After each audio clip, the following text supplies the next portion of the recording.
The girl remembers how the gas was recently turned off, and today, the electricity. At night, she wanders around the city feeling despair and hopelessness. Having met an acquaintance, she asks him not to bother her. She has almost no money left, only 20,000 won, which she needs to stretch out for 2 weeks. The man demands to give the money, even threatens, but the girl convinces him that she has nothing to pay with. He roughly tries to hold her back. The girl fights back in panic. She is overcome with fear. It seems to her that if she gives him her last money tomorrow, she will be left without food. Losing her balance, she falls. At that moment, a question flashes through her mind. Will her life really end so stupidly because of debts? Her life was full of suffering. A drinking father, a poor family. Her mother left, leaving her alone with a cruel reality. The girl remembers how she was able to escape from her father's clutches, but his debts and problems continued to follow her like a fatal connection. She saved money for her studies worked, but her father took all her savings. Her efforts were destroyed time after time. Everything she worked so hard to earn disappeared like sand through her fingers. The family she never chose became the cause of her misery. She realizes that she has never had any support or happiness.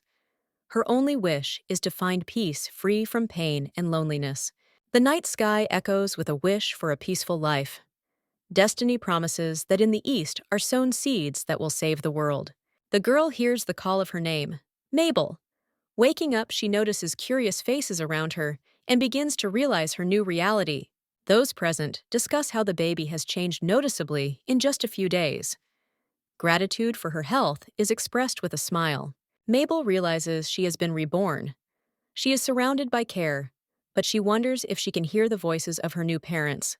Looking at the majestic palace, Mabel wonders if her terrible past will repeat itself despite the gentleness and kindness of those around her. She is shocked. She really is a princess. This luxury and the golden spoon in her hands give her hope for a better life. The servants look after the baby. Mabel realizes the huge difference between her former life and the one she is now immersed in. The girl realizes that her new life is connected with the great empire of Hermano, and she is one of the children of the emperor. Her father Esteban, holding her in his arms, demonstrates his greatness and love, which fills the girl's new world with warmth. Mabel embraces her new name and status. She decides not to reject her destiny, but to embrace it with hope and courage. A little girl with pink hair, Mabel reveals that her mother died shortly after she was born, an event that marked the tragic beginning of her story. Mabel ponders how fathers usually turn their backs on their children if they are the cause of the loss of their wife. She wonders how Emperor Esteban will react. She hopes that he will ignore her, considering it the best option. However, through her sleep, Mabel hears a soft, friendly voice. She is gently lulled to sleep, promised that everything will be okay. Mabel is not sure if it was a vision or reality, but she feels warmth and care. She has a hard time adjusting to being a baby because she constantly feels sleepy. Mabel reflects on her new unusual life. During the visit, Esteban enters the chambers. The nanny greets him with surprise and respect, and he makes a gesture calling her to silence. The emperor gently touches Mabel's face. She wakes up and feels a slight tickle from his touch, trying to figure out who is in front of her.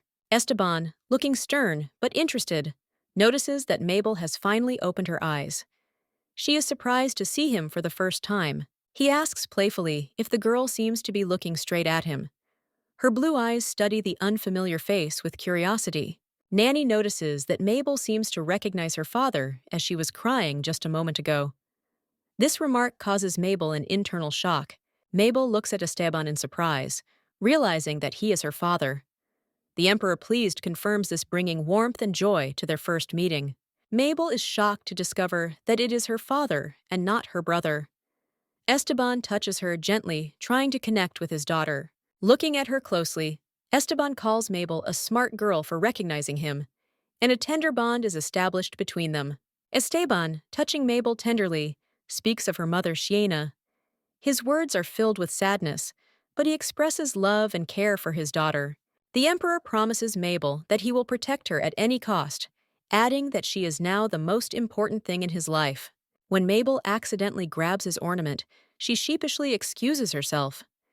Esteban explains that children reflexively grab everything around them.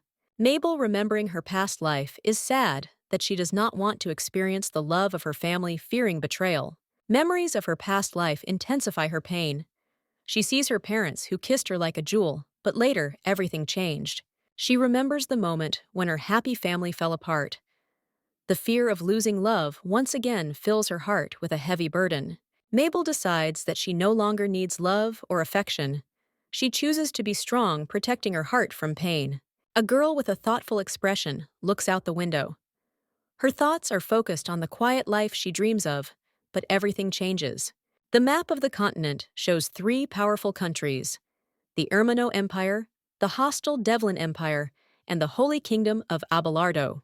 The Ermano Empire is the largest in terms of territory, the Devlin Empire is the second largest, and between them is the religious Holy Kingdom. The Holy Kingdom of Abelardo is described as a place where there are no unbelievers, and the inhabitants completely follow the will of god Hades. On Mabel's birthday, an oracle appeared and proclaimed that a seed destined to save the world had been born in the east. On the same day, thunder and lightning struck the castle of the Ermano Empire, which became a landmark event for the entire continent. After the incident, it becomes clear that Mabel's baby is the prophetic seed. It is decided to send her to the Holy Kingdom. The people who have taken responsibility for Mabel's fate send letters to Esteban every day, trying to stay in touch with him. Esteban, the young emperor, Hermano, receives one of these letters. He looks upset, clearly under pressure from the situation.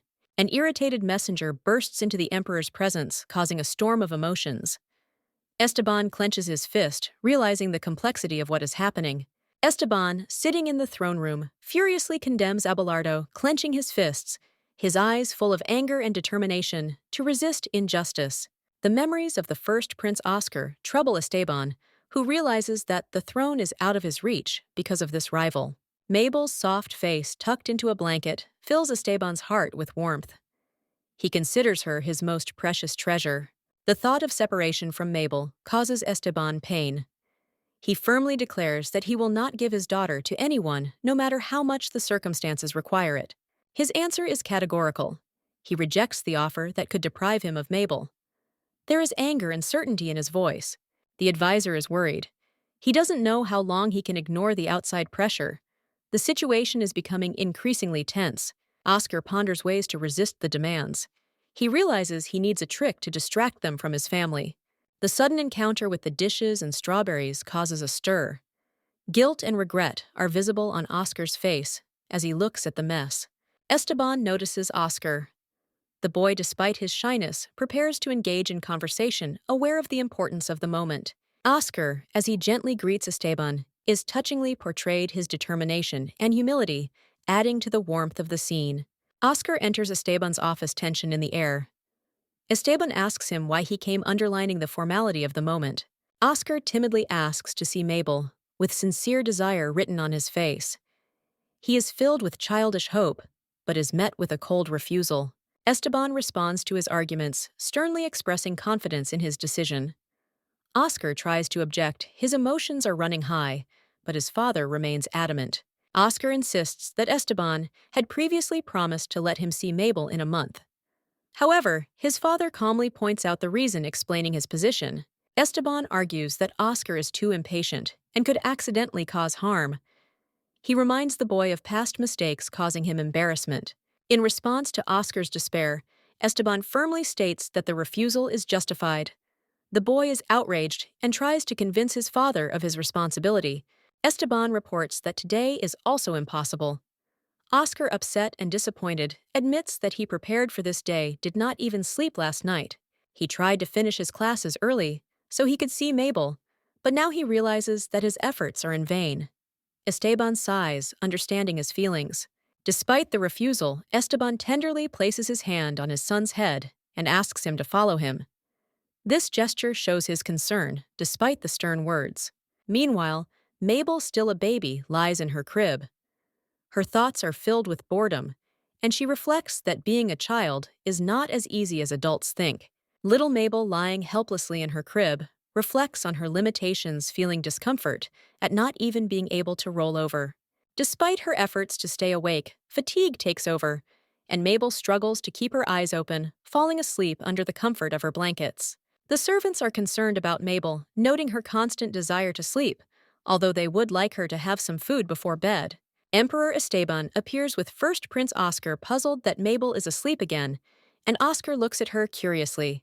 Mabel suddenly hears Esteban's voice, which brings her out of her sleep, causing mixed feelings. She is most worried about the Emperor. Esteban admires little Mabel, calling her cute, though she frowns, displeased by his unexpected appearance. Oscar, seeing his sister for the first time, freezes in surprise, experiencing a new interest and desire to get to know her better. The servants explain that Mabel's eyesight is not yet fully developed, and she most likely does not look at Oscar, which causes him mixed emotions. Oscar doesn't hear the explanation, happy that Mabel seems to be paying attention to him and admires her cuteness. Mabel, tired and irritated by the attention, mentally asks everyone to leave so she can enjoy her peace and quiet again. Mabel, having no teeth, tried to express her desire, but only moaned. Her thoughtfulness surprised Oscar, who was already expecting the first word. Hearing the word Opa, Oscar was delighted, certain that this was addressed to him. But his joy was interrupted by doubts and the cry, "No way!" Esteban assumed Mabel meant Appa, Dad, which made Oscar even more confused. He was sure Mabel wasn't talking to him. The nanny, tired of their arguments, mentally asked for peace. Her expression of despair became a signal that the situation needed to be taken under control. Mabel, it turned out, just wanted to convey that she was hungry. The nanny quickly began to prepare the mixture, and the prince continued to be surprised. Mabel watched Oscar with distrust as she sat in her nanny's arms. He clearly intended to stay and watch her feed. Mabel suddenly noticed a resemblance to her father, which made her even more amazed. She looked at Oscar, wondering about his personality. Oscar was surprised to realize that Mabel was looking at him. He sensed some special attention from the baby. The nanny decided to resort to drastic measures. Under the watchful eyes of Esteban and Oscar, Mabel finally began feeding. Mabel tried to speed things up to get away from the attention. Her concentration was endearing, despite her underlying displeasure. Mabel looks thoughtfully at the bottle of milk. Her breathing becomes heavy, and she thinks it has to do with her baby body. Esteban reaches out to take the bottle. Mabel is confused by his confident and commanding tone, but is forced to comply. Esteban smiles softly and promises to feed Mabel himself. She is surprised by his kindness, but wary of this sudden decision.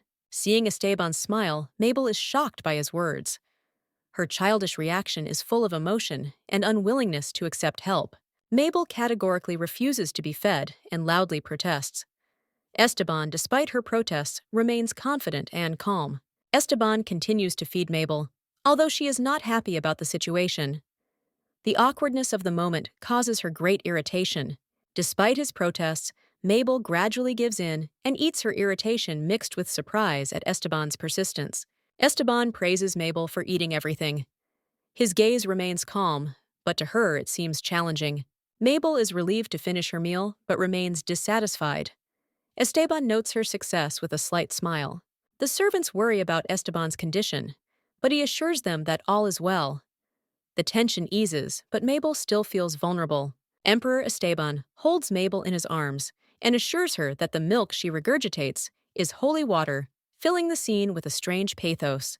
Mabel, stunned by Esteban's words, looks at him with incomprehension, and he is glad that the girl eats with appetite despite her bewilderment. Mabel ponders what Esteban said and tries to comprehend whether he really believes that regular milk is holy water, which seems absurd to her. The girl continues to be surprised by the Emperor's strange antics, wondering if everyone else around her really thinks his behavior is normal. The servants, watching what is happening, smile and create a warm and joyful atmosphere around which causes Mabel even more bewilderment. Oscar, watching Mabel, experiences a strange feeling and decides to intervene, assuming that he too notices his father's unusual behavior. Oscar cautiously asks permission to hold Mabel, but does not find the right moment, remaining embarrassed in front of the Emperor. Esteban reluctantly accepts that no one else can care for Mabel the way he does, holding her with enviable confidence. The Emperor reflects on how much he is attached to Mabel, putting her first, and rejecting the opportunity to share her attention with anyone else. Esteban, looking at his daughter, declares that her existence has convinced him of the absence of God, accompanying his words with a beaming smile. Esteban, beaming and energetic, suddenly bursts into Mabel's room. She thinks sadly that she had prayed for a different future, less noisy attention. Mabel lies in bed and wonders why she has to put up with so much fuss. Even Prince Oscar comes unannounced. Her gaze falls on a hanging chandelier. She is distracted, admiring the structure, but protests when she realizes that the attention on it is preventing her from concentrating. Elsewhere, Esteban nearly breaks a family heirloom, sending the servants into a panic. But his clumsy stunt only highlights his eccentricities. The people around discuss the news. An egg of a divine beast has been found in the forest. Mabel wonders in bewilderment whether this is really possible. They say that the beast resembles a cat with golden fur. She doubts it, considering it a rumor, but involuntarily becomes interested. Listening to Larima and Xavier argue, she decides to use the moment to train focusing on achieving her small goals. Gradually, she develops her fingers and learns to hold toys. This small victory fills her with confidence and pride. She decides to make the training more difficult by trying to roll over on her own. It takes a lot of effort, but she doesn't give up. Every step of her progress seems like a miracle. She understands that even in small victories, there is great meaning and joy. Mabel decides to learn to lift her head, but her first attempt ends in failure. She makes disgruntled sounds, expressing her disappointment. Trying hard, she strains herself with all her might, but fails again. Her face expresses fatigue and frustration, which makes her wonder when she will grow up. Frustrated, she realizes that she can't even get up and gets angry, unable to do anything, even kick the blanket. Oscar peeks into her room, seeing that she is awake. His happy face lights up with a smile as he says that he noticed she was awake. Oscar runs up to Mabel's cradle, his eyes shining with happiness, and he says her name with genuine joy, as if meeting her fills his day with light. Oscar reaches out to Mabel, but the maid stops him, reminding him of the need to maintain cleanliness. She is clearly concerned for the princess's health. Oscar is embarrassed, realizing that his hands are dirty. He promises to wash and change his clothes so as not to upset anyone and to stay close. As she leaves, the maid wonders how the king will react to what has happened. She assumes that he is probably already aware of it. Mabel, despite her fatigue, makes another attempt to raise her head, but her efforts end in failure, and she feels even weaker. Seeing Mabel sweating, the maid calls for help, thinking it's a cold. However, the girl realizes it's just from overexerting her small body. The room was in a state of alarm. Mabel, lying in bed, attracted attention by her apparent illness. The servants rushed about, worried about her condition. Oscar, the first prince, was disconcerted by the noise, and soon learned that a doctor had been called. He was worried and could not hide his confusion. Upon hearing the news that Mabel was supposedly ill, Oscar rushed to her with alarm, wanting to verify her condition. He ran awkwardly to Mabel, begging her not to get sick. The girl, half asleep, barely understood what was happening. The nanny, with a worried expression, convinced Oscar that Mabel's weak voice indicated a serious illness. The girl mentally resented it. Hiding her irritation, Mabel decided to let others think what they wanted, hoping for a quick clarification of the situation.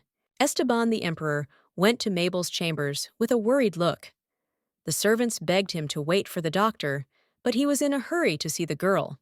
Mabel, exhausted with embarrassment, wondered when she would finally be understood. She was irritated by the excessive panic of those around her. Esteban burst into the room, overcome with worry for Mabel. His concern was reflected in his every move. When the doctor arrived, Mabel mentally breathed a sigh of relief, determined to quickly prove to everyone that she was healthy and put an end to the chaos. Mabel slowly comes to opening her eyes, her gaze confused between sleep and reality. She feels weak and confused. Esteban, leaning over Mabel, shows concern and gives the order to find a doctor. His eyes reflect his concern for her condition. The physician explains that Mabel's condition is stable and that her weakness is merely due to overwork. He assures the emperor that there is no threat. Mabel is surprised by the words about fatigue, but quickly realizes that her condition could have been caused by magic that manifested in the midst of training. Esteban, slightly reassured by the explanations, still continues to observe Mabel's condition. She, seeing his concern, feels a slight warmth inside. The servants and attendants also show concern and thank the heavens that Mabel is well. She notices the sincerity of their joy. In Esteban's arms, Mabel realizes how strangely comfortable she feels around him. His warmth seems strange but pleasant to her. The memories take us back to a meeting where they discussed the captured enemy, one of the Empire's greatest threats. Esteban remains focused. Diablo Devlin, the captured enemy, poses a serious threat. Esteban ponders what is happening, realizing that the situation requires immediate action. Rumors abound in Devlin about the monster's ruthlessness and cruelty. It is called a devil leaving destruction in its wake. The army reports that Devlin recently attacked their territory, causing bloodshed, giving them an opportunity to finally capture the mysterious enemy. The prisoner is a shocker. He is a child. This news is stunning, making you wonder what is hidden behind the image of the devil. Soldiers report that a child crossed the border fleeing from something. He was captured, but the reasons for his escape remain a mystery. In the courtroom, the officers discuss the strangeness of the situation. Emperor Esteban orders that security be increased and that the child be questioned. Amidst serious questions, news of Mabel's illness is heard. Esteban is alarmed and immediately heads to her, leaving everything else behind. Worried courtiers discuss Princess Mabel, whose birth has caused a stir. Her features resemble those of the late Empress. People recall that Mabel inherited the emperor's blue eyes and blonde hair, a connection that brings special attention to the palace. Concern for the princess's health grows among the servants. The loss of the empress has increased their devotion to the child, who has become the center of their concerns. Under the sounds of the heart's alarm, emotions boil in the palace. The fate of the princess and the mysterious child are united in an atmosphere of mystery and anticipation. Emperor Esteban once called, "The bloody has returned to the past to change fate." His determination to change his destiny is unwavering. Mabel, the Empire's only hope, has attracted the attention of those around her due to her weakness. The servants are concerned about her condition and are worried about her health. Her peaceful sleep is taken as a sign of hope, and the praying servants ask that she grow up healthy and keep the eternal flame of the Empire. The palace is constantly in turmoil. Mabel is surrounded by care and attention, but she finds it too tiring and inconvenient. Oscar takes care of Mabel's comfort by instructing the servants. He sincerely tries to make her life in this complicated palace more pleasant. The bustle around Mabel continues. She is surrounded by care and troubles. She feels the excitement of everyone around her, but remains calm. Mabel has a hard time getting used to the inconveniences, but she tries to adapt. Despite the care, she does not like the surroundings. Her first walk is a big moment. She appreciates the stroller and the adults' efforts, but she would like more peace. The walk reveals to her the grandeur of the imperial palace. She is amazed by its scale and beauty, studying everything with interest. Mabel sums up the day. The palace is truly impressive, and the walk was fascinating, although she would have liked more privacy. The servants smile as they tell her how sunny and pleasant it is outside. Mabel, with shining eyes, finds herself the center of attention, delighted by the warmth and beauty of nature. As her carriage emerges into the street, Mabel feels a sharp chill. The servants try to warm her, wondering how the weather has changed so quickly. Oscar is concerned that Mabel might be freezing. He suggests doing something to help her, showing concern and consideration. Little Mabel, hidden in her carriage, sees what is happening through lace curtains. Everything around her seems mysterious and new. Esteban suddenly appears on the street, surprising everyone, including Mabel, who is wary and wonders about his unexpected visit. Esteban picks Mabel up, lifting her gently. She looks slightly surprised, but his concern brings her comfort in the cold weather. Esteban notices that Mabel is wearing an expensive magical cloth, which causes the servants to admire her. They discuss how valuable the gift was. The carriage stops at the northern forest. The servants arrange a cozy place for a picnic, offering Mabel to enjoy nature and silence away from the palace. Mabel sits enjoying the peace and warmth of the care of servants and friends. The bright rays of the sun and the nature around her fill her with joy. The final scene shows how much everyone cares for Mabel. Her smile shows how much happiness this walk brings her. A little girl, Mabel looks thoughtfully at the sky, amazed at its endless blue, seeing such a bright shade for the first time. She remembers her past, where the sky was dark and black, and stars were rare. The past seems so distant to her. Mabel sits in the stroller, feeling tired, not from wanting to sleep, but from strong emotions. Oscar holds her carefully. Oscar gently assures Mabel that she can rest easy. His kind eyes radiate warmth and concern, which calms her down. Oscar, along with the maid, watches Mabel to make sure she is not cold. She wonders why he is so attached to her. In the hallway, Oscar energetically announces that he has finished his business in order to spend time with Mabel, deciding to postpone training.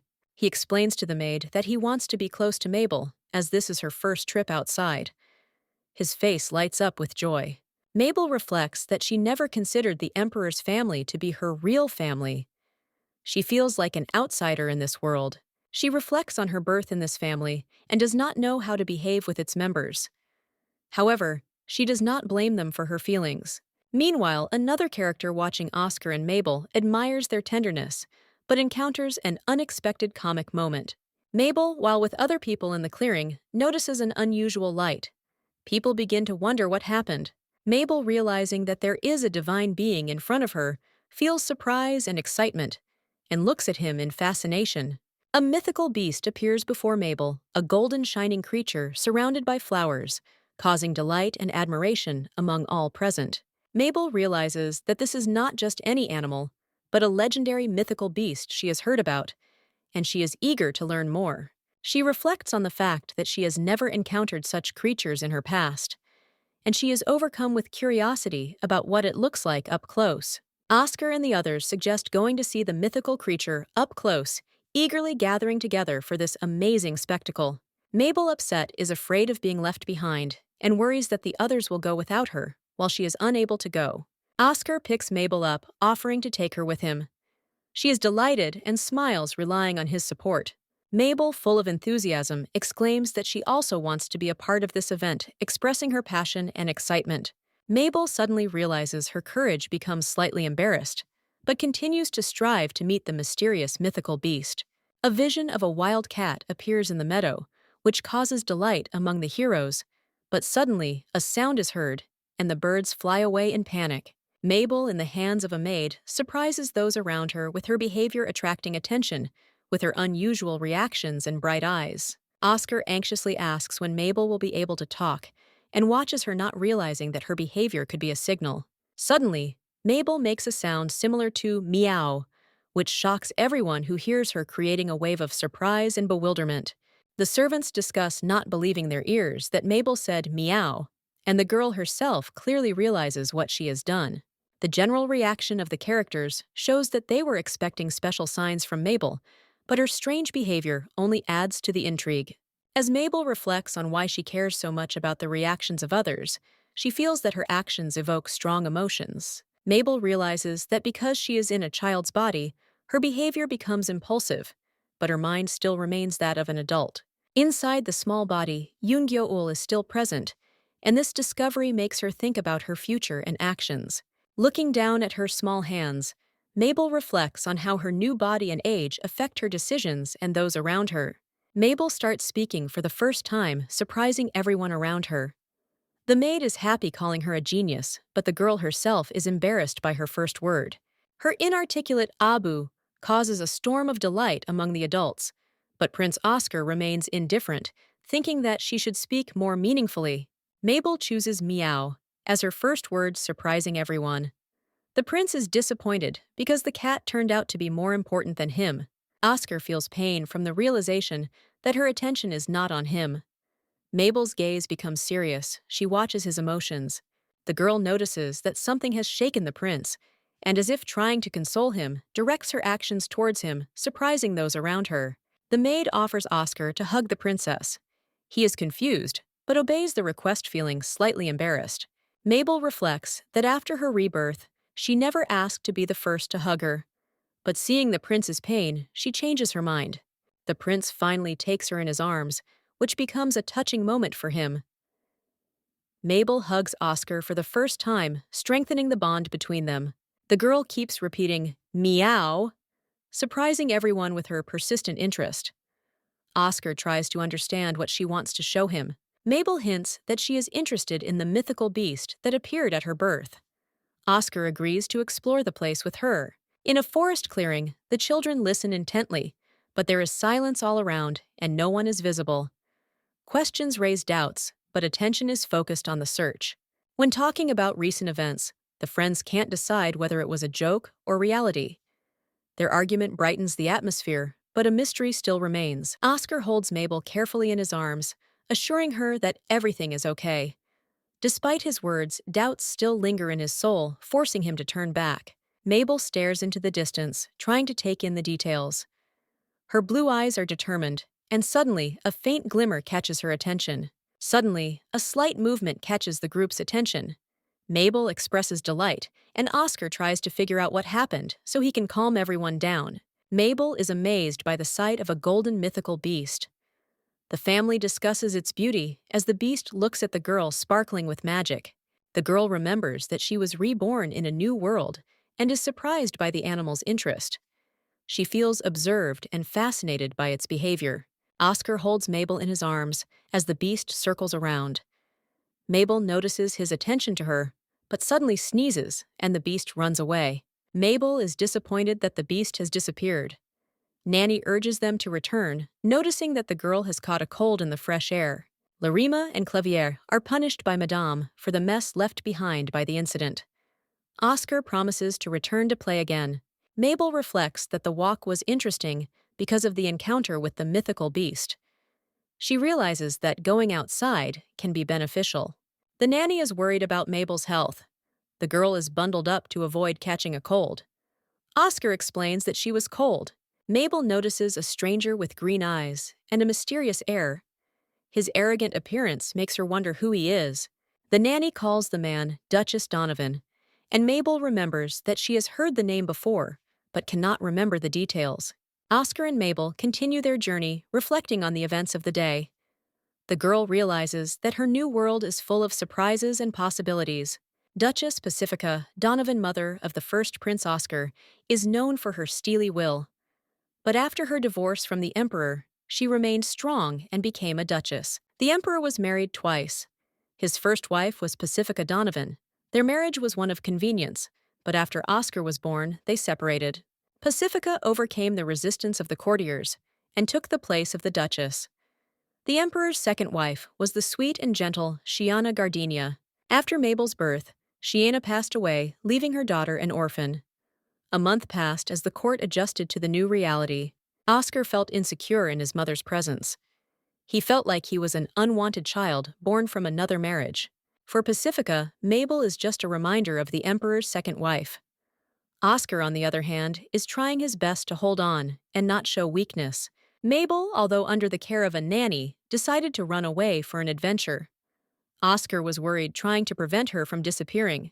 Panic gripped the guards when it became clear that the child had slipped out of the palace. The guards, taken by surprise, froze in surprise. Pacifica notices Oscar's anxiety and concern for his little sister, and begins to realize that there is a special bond between the children. Despite all the obstacles, Mabel feels safe under her brother's gaze.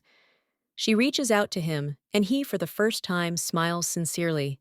An alarming cry is heard throughout the city as a dark figure with scarlet eyes appears among the chains. The magical energy around him frightens everyone. Suddenly, it becomes clear that this figure is a child. His gaze is cold, and the surrounding knights cannot move due to fear. The knights try to catch the boy, but his magic destroys the castle's defenses. People begin to panic, realizing his power. In the chaos of the street, Oscar screams at his nanny to leave immediately. His gaze is intense, he senses danger. Mabel, sitting in the carriage, suddenly feels a strange connection. Her blue eyes meet the boy's scarlet eyes, and the world freezes. At this moment, she feels as if they are alone in this space. Her heart is filled with a strange feeling of anxiety. Oscar notices her condition and says that they need to leave this place immediately. He is clearly concerned about the threat posed by the child. The nanny quickly takes the children away, trying not to look back. However, Oscar constantly checks to make sure the boy is not following them. Chaos continues in the castle. The knights scream, trying to catch the child, but his strength proves too great for them. Mabel looks out the window, trying to understand what happened. She can't shake the feeling that this child will change their destiny. The magnificent palace amazes with its architectural forms, and the calm atmosphere is unexpectedly disturbed when an alarming message suddenly sounds. The young man in the elegant suit is amazed by what he hears. The Devlin demon has become active. His tension instantly turns to panic. A figure of a demon appears on the stage, imprisoned in a magic circle. Breaking through the shackles, the demon goes out of control right in the palace. The young man is stunned. Fate has brought their Highness Mabel into danger on the very first day of the walk, which seems like an incredible coincidence. Despite the apparent safety, the man cannot shake off his fear for Mabel. His nervousness becomes almost comical. Emperor Esteban holds the baby Mabel in his arms, his cold gaze suggesting his inevitable rage when he learns of what has happened. The young man describes that the demon lost consciousness, having completely exhausted his magical powers. But he cannot explain the details of the incident. The scene switches to the Emperor's quiet office, where he is calmly going about his business, while the young man continues to think restlessly. The Emperor notices him, and he nervously tries to explain himself. Trying to justify himself, he barely holds back his embarrassment before Esteban's stern gaze. He recounts Mabel's encounter with the demon, trying to convince her that nothing serious happened, but the internal tension remains. Esteban sat quietly at the table with a cup of tea in his hands. Everything was not as scary as he expected, and he was lucky. The smiling young man reported that Mabel had seen a mystical creature and said the word meow, causing him surprise. The teacup fell out of Esteban's hands and broke, which caused shock. The young man was horrified because the cup was incredibly expensive. Esteban turned to his assistant Gustav, demanding an explanation of what had happened. The atmosphere around him was becoming increasingly tense. Gustav reported that Mabel had encountered a creature known as the Devlin Devil and called it meow, which further excited Esteban. Objects began breaking in the room. Esteban asked his assistant to explain why the events with Mabel were troubling him so much. The young man was nervous, fearing that even the surrounding ceramics could be damaged. The entire national heritage was at risk. Esteban called the situation a disgrace, demanding to see Mabel immediately. Gustav followed him to control the situation. The Emperor was outraged that Mabel's meow was more important than a diplomatic meeting with a prisoner from another country that was waiting. Mabel lay on her bed, complaining about the heat. She remembered the walk where she had merely sneezed, and she worried that it had caused more chaos. Mabel, a girl with pink hair, lies in a luxurious crib. She reflects on how strange it is to be in the imperial palace and tries to get used to her new surroundings. Mabel remembers the boy with red eyes she met earlier, a look that left a strange sense of unease that won't go away. Emperor Esteban enters the hall with his entourage. He asks how Mabel's walk went. The girl notices that Esteban is watching her closely. Esteban lifts Mabel into his arms, surprised by her weight. His companions explain that the girl has just eaten and covered her with clothes so that she doesn't catch a cold. The Emperor examines the toy, which he had not noticed before, and asks if it has been checked for poison. The servants confirm that everything is fine, but he insists on being careful. Mabel watches Esteban interrogate those around him, trying to understand his behavior, realizing that he genuinely cares. Suddenly, Mabel makes a meowing sound, which confuses Esteban. He realizes that this is her first word and begins to laugh. Mabel continues to say meow, realizing that it is the only word she knows. Everyone present finds this funny and cute.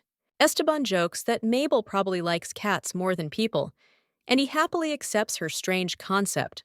At the end, he says that since she likes cats so much, she should see the forest in the northern part of the palace where one special cat lives. Emperor Esteban holds Mabel, his daughter, only 2 months old, and announces that he is giving her the northern forest, shocking everyone around him. Mabel is surprised by this decision, her bright eyes expressing incomprehension. The assistants clarify that this is an order from the emperor, not a joke. Esteban confidently declares that the forest's gift to his daughter is an act of love. The assistants are perplexed because Mabel is still too young to appreciate the gift. The emperor's aides discuss the landscape, but Esteban thinks it is important to Mabel. The little girl's expression makes him think. One of the assistants tries to explain that the forest is not the best gift.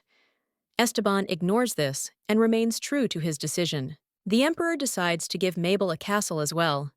His assistants are shocked by his extravagance, and the little girl still looks dissatisfied. Esteban adds that the northern forest is hers to keep. Mabel looks at her father with distrust, and the assistants whisper about his oddities. Time passes, Mabel grows up. Her life is surrounded by attention and luxury. However, the empire begins preparations for the visit of important guests. Priests from the Holy Kingdom of Abelardo arrive at the imperial palace, claiming a connection with the gods. This event underlines the importance of their visit. Emperor Esteban greets his guests, presenting the grandeur of his court. All eyes are focused on his confidence and charisma. Esteban, sitting in the throne room, reflects with cold contempt on the representatives of the temple, whom he considers insignificant and hypocritical. The priest and the scholar appear hinting at the unexpectedness of the visit. Esteban expresses his surprise with restraint, hiding his irritation. The guest thanks for the support, promising important research results. Then he mentions Princess Mabel, causing tension in the room. Esteban instantly corrects his guest, emphasizing the correct name of the princess. His gaze becomes stern, revealing a hidden connection with Mabel. The name Winter of the prophecy is associated with the birth of the princess. The Holy King declares it her second name, emphasizing her divine significance, while fate already begins to weave its thread. Esteban, outraged by the decision, rejects the authority of the oracle.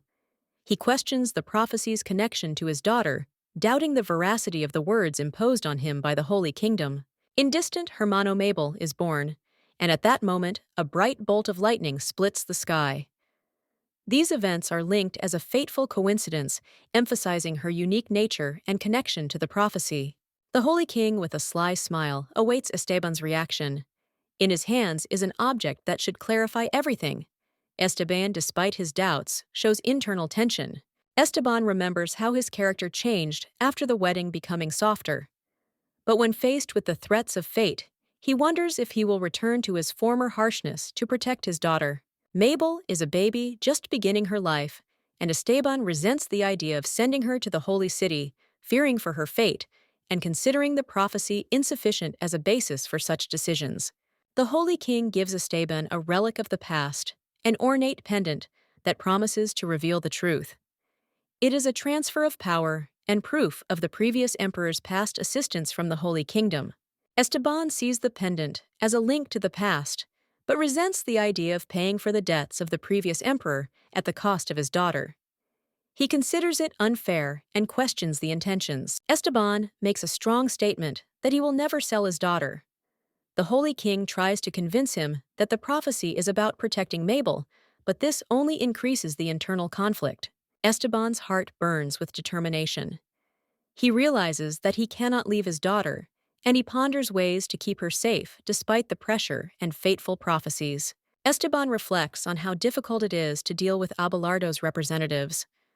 Although he had hoped that the enemy would be stubborn to the end, they made an unexpected request, which complicated the situation.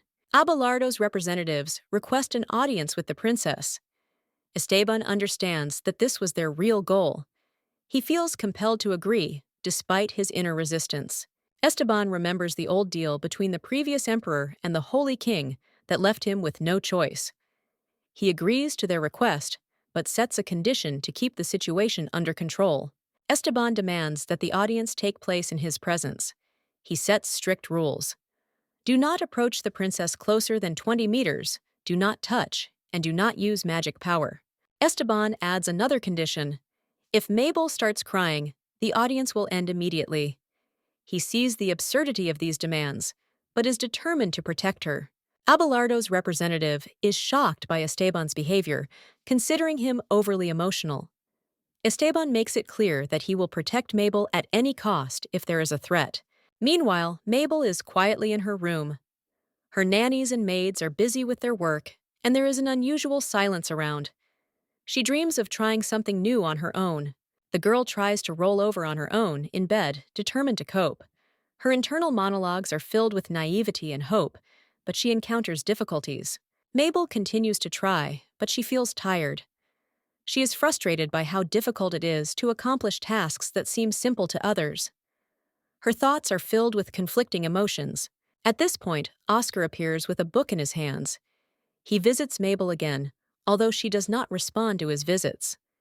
Mabel is surprised by his persistence, but chooses not to respond. On the cozy stage, Oscar decides to read Mabel a book. The girl looking at her brother assumes that he will bring something boring. However, the expression of interest on Oscar's face promises that the evening will be unusual. Oscar opens the book, and Mabel sees children's drawings on the pages, assuming that they are fairy tales. Her eyes fill with hope, but everything changes when the text turns out to be anything but childish. Oscar suddenly begins reading about the author's philosophical musings, which leaves Mabel perplexed. She realizes that the text is completely inappropriate for a 3-month-old child. Mabel is confused because despite the intellectual style of the text, she cannot understand why Oscar, who is 6 years old, is reading such books. Her thoughts are focused on the inappropriateness of what is happening. Oscar continues reading, claiming that the text could be useful. Mabel is indignant, believing that children would not like such books, but Oscar is surprised by her lack of interest. Oscar ruefully admits that he expected Mabel to like the text.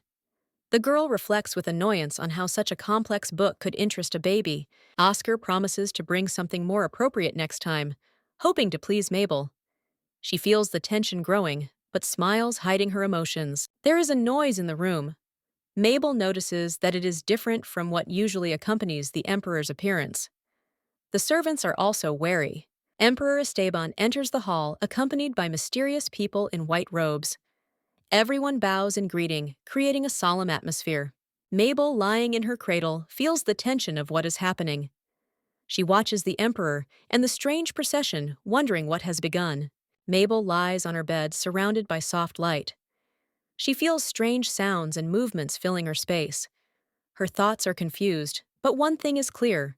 Something inside her is seething and causing anxiety. The presence of the white-robed stranger is unsettling. His gaze is kind and bright, but Mabel feels his power penetrating her core. She wonders, does he see her true self? The priest standing nearby is amazed at Mabel's health and her filling with holy energy. The closer he gets, the more her condition worsens. Mabel feels herself becoming weak. Emperor Esteban reminds the priest of the conditions given earlier. The priest's gaze softens, and he confirms that he remembers the agreement, promising to follow the instructions. The priest expresses admiration, seeing the main character of the prophecy before him. Esteban, however, remains calm, not rushing to confirm or deny the words of the oracles. Mabel feels uneasy and confused inside. She catches their conversation, but does not fully understand it. A strange premonition fills her soul, as if they were talking about her. Mabel feels that her condition is connected to the priest's presence. His divine power presses on her consciousness. She begins to wonder if this could be connected to her destiny. Esteban reassures Mabel that everything is under control. A priest from the distant lands of Abelardo wants to see her to verify her true nature. The priest confirms that he has come to the audience to meet Mabel. His warm, almost mystical gaze shows that he has deep respect for the girl. As the meeting ends, the priest hints at the capture of someone important. His words penetrate deep into the hearts of those present. It becomes clear that the future depends on decisions made here and now. A mysterious young man, with the ability to use magic without intermediaries, is held in place by chains and magical crystals. Even under strict control, his powers are fearsome. Mabel ponders the nickname Devlin's Devil. She thought it was funny, but Esteban's words hint at a great power that could trouble even the sacred kingdom. Esteban is disturbed by the mention of Devlin. He understands that there is something sinister behind it and prepares for possible threats, assessing the situation with cold calculation. The advisor warns Esteban of the consequences of returning the hostages. He points out that this could affect Hermano's empire and asks him to be vigilant in his actions. The priests, bidding farewell to Esteban, call Mabel Princess Hermano. Their departure leaves behind a sense of uneasiness, as if there were a secret hidden behind the politeness. As the priests leave the room, Mabel feels her nausea suddenly disappear. She is surprised because there was no hostility in the guests' gazes. As the priests leave the palace, they leave behind a strange glow. Mabel tries to understand what happened and why their presence caused her such strong feelings. Oscar notices that Abelardo left faster than expected, which makes him wonder about hidden plans that could threaten the peace of the empire. Esteban is convinced that the Holy King will not leave the matter so easily. He predicts new moves on the part of the enemy and prepares for possible maneuvers. Mabel reflects on her connection to the aforementioned Devlin Empire and magical intrigue. She realizes that what she heard today has a direct bearing on her destiny. Little Mabel wonders why the Emperor resists her so much. She wonders what a powerful man and a baby he calls by a name so unusual to her, Winter, could possibly have in common. Esteban interrupts her thoughts with a gentle smile. He reassures the girl, hinting that she does not need to understand everything. Mabel is surprised by his caring tone, wondering if she is being overprotective. At night, the silence in the palace is broken only by the muffled voices of the nannies and guards. They decide to leave the sleeping girl alone so as not to disturb her peace and quietly leave her room. Once they leave, Mabel breathes a sigh of relief at being alone. She is glad that night is the only time she can be completely alone with herself without feeling constantly watched. The girl decides to practice magic, but all her attempts are unsuccessful. Her efforts do not bring results, and this causes her disappointment. She dreams of making progress as soon as possible. Despite her failures, Mabel feels supported by her father and brother. Their daily attention leaves her confused, as they do not know her true thoughts and goals. She understands that she is being deceived by the feelings of those close to her who see her as an innocent baby. This makes her even more eager to grow up quickly in order to leave these walls. Her thoughts are interrupted by an unexpected noise. The girl tenses up because the sound is not coming from the next room. The shutters from where the wind is blowing alarm her, because the nanny would never leave them open. Looking around, she notices a silhouette entering her room. The stranger moves closer and closer, making her heart beat faster with fear and tension. In this frightening silence, Mabel is left alone with her guesses. She feels how the approach of this man threatens to disturb her fragile peace and plans for the future. Mabel, lying in her crib, hears footsteps and realizes that she cannot turn around to see the intruder. Her anxiety grows because someone has secretly entered her chambers through the window. Realizing that it is not the Emperor or Oscar, Mabel tries to figure out who this man is and why he is sneaking into the nursery in the middle of the night while everyone is asleep. Hearing familiar footsteps, Mabel begins to suspect that this is the same person who came earlier. Her eyes widen in anticipation of what will happen next. The mysterious man turns out to be a priest. He softly says that she is awake, and Mabel realizes that her suspicions have been confirmed. The priest says he has come to take her away. Mabel is horrified, thinking he is trying to kidnap her, and decides she can scream for help. She begins to cry loudly, attracting the attention of the priest. He is confused, seeing Mabel's tears, and asks her to calm down, but the child cries louder. Mabel's cries become so loud that the priest becomes nervous, fearing that someone will hear the noise. She, however, is triumphant at his confusion. The priest tries to calm Mabel down, but she only increases her screaming, trying her best to draw attention to her situation. Suddenly, someone else appears in the room, a shadow in the dim light, reaching out to Mabel. She screams in panic for them to stay away. Mabel, realizing that she is in a child's body and physically powerless, decides to act cunningly. She continues to cry in order to cause chaos and thwart her captors. Mabel, finding herself in the body of a baby, experiences acute dissatisfaction with her situation. She tries to move, but her body is not under control, causing her despair. She makes great efforts to overcome this weakness. Having gathered her strength, Mabel stubbornly continues her attempts to move. Her efforts, despite pain and fatigue, bring her first success, but at the same time, she finds herself in an awkward position, attracting the attention of those around her. Overcoming the tension, Mabel finally manages to turn over. This discovery brings her joy and pride, filling her with hope. She feels victorious in the struggle with her helpless body. Suddenly, her joy is marred by noise. Emperor Esteban, concerned about the situation, intervenes, causing everyone present to freeze. His stern voice draws attention, increasing the tension. Esteban casts an accusing glance at the woman present, demanding an explanation. She tries to justify herself, claiming that she did not harm Mabel. His intense attention to the situation heightens the drama of what is happening. Mabel remains in the center of the action, lying in an awkward position. Esteban continues to find out what happened, increasing his concern for his daughter. Mabel draws attention to herself, reminding him of her fragility and vulnerability. Esteban draws his sword in anger, preparing to deal. He demands confirmation of the accusations, and the prisoner in fear swears by God that he is telling the truth. Those around him are tense and afraid of his determination. Mabel remembers the kidnapper trying to grab her, but not being able to touch her. She decides to intervene, realizing that she does not want innocents to die, and begins to act with caution. Mabel tries to help Esteban. However, turning around and acting on her own is not easy for her. She faces inner doubts, realizing how important her help is in this situation. Esteban is furious that he was unable to see Mabel's first manifestation of her powers, and his frustration is further exacerbated by his belief that her interference is the cause of his disappointment. The courtiers discuss the problem of the broken barrier protecting the kingdom. The security issue becomes increasingly tense, and they admit that they missed important details, allowing enemies to enter. It turns out that Mabel has a unique position. She is second in line to the throne and the only heir to the Margrave of Gardenia. Her status makes her a prime target for the family's political enemies. Political intrigue is revealed when it becomes clear that the enemy has used trickery to kidnap Mabel by breaching the barrier. The plot was clearly long planned and carefully executed. Esteban realizes that Mabel's kidnapping was planned from the start. He feels a deep sense of guilt for what happened and promises to punish those responsible, despite the difficulties of the situation. The advisors try to persuade Esteban not to take too harsh measures in order to avoid diplomatic conflicts. However, he decides to act decisively since it concerns Mabel's safety.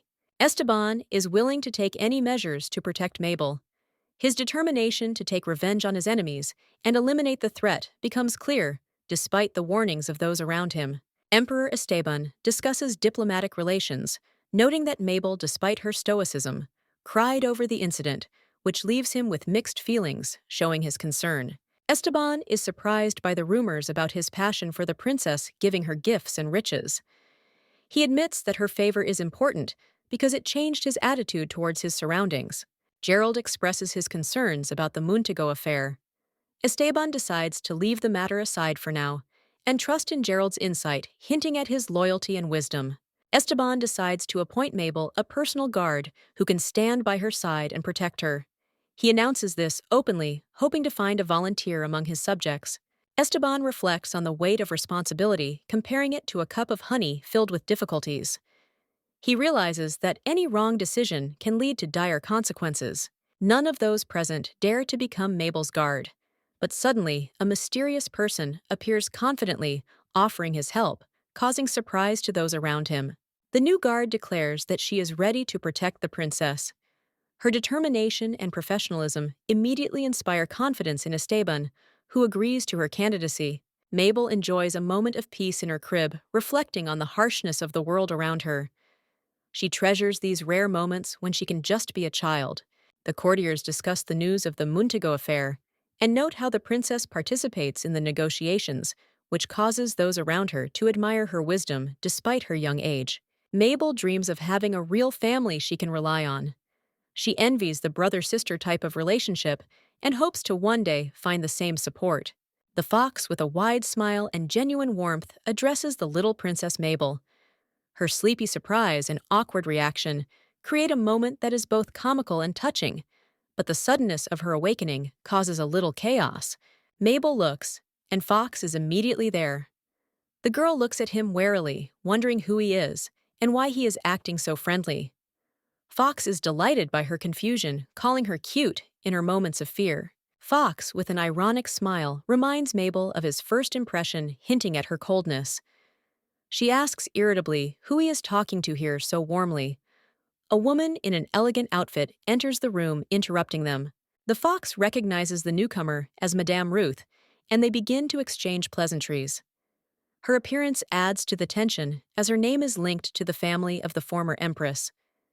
Memories come alive, filling the atmosphere with formal respect. Madame Ruth flatteringly remarks that Fox has become even more attractive. Fox responds gallantly, hinting at their future meetings. Meanwhile, Mabel watches from her bed, indignant that such a man is assigned to guard her. Mabel can't believe that a member of the Empress's family is her bodyguard. The fox, despite possible prejudices, shows friendliness from the very beginning, but the girl still doesn't trust him. Mabel wonders why Fox is trying so hard to impress her when he clearly doesn't like her. Her tender emotions turn to irritation, but those around her continue to think of her as a sweet angel, although inside she is seething. Nanny Mabel, worried about the princess after the knight's attack, tries to comfort her. But Mabel, encouraged by Nanny's kindness, begins to calm down. Fox watches their interaction, noting the woman's sincerity.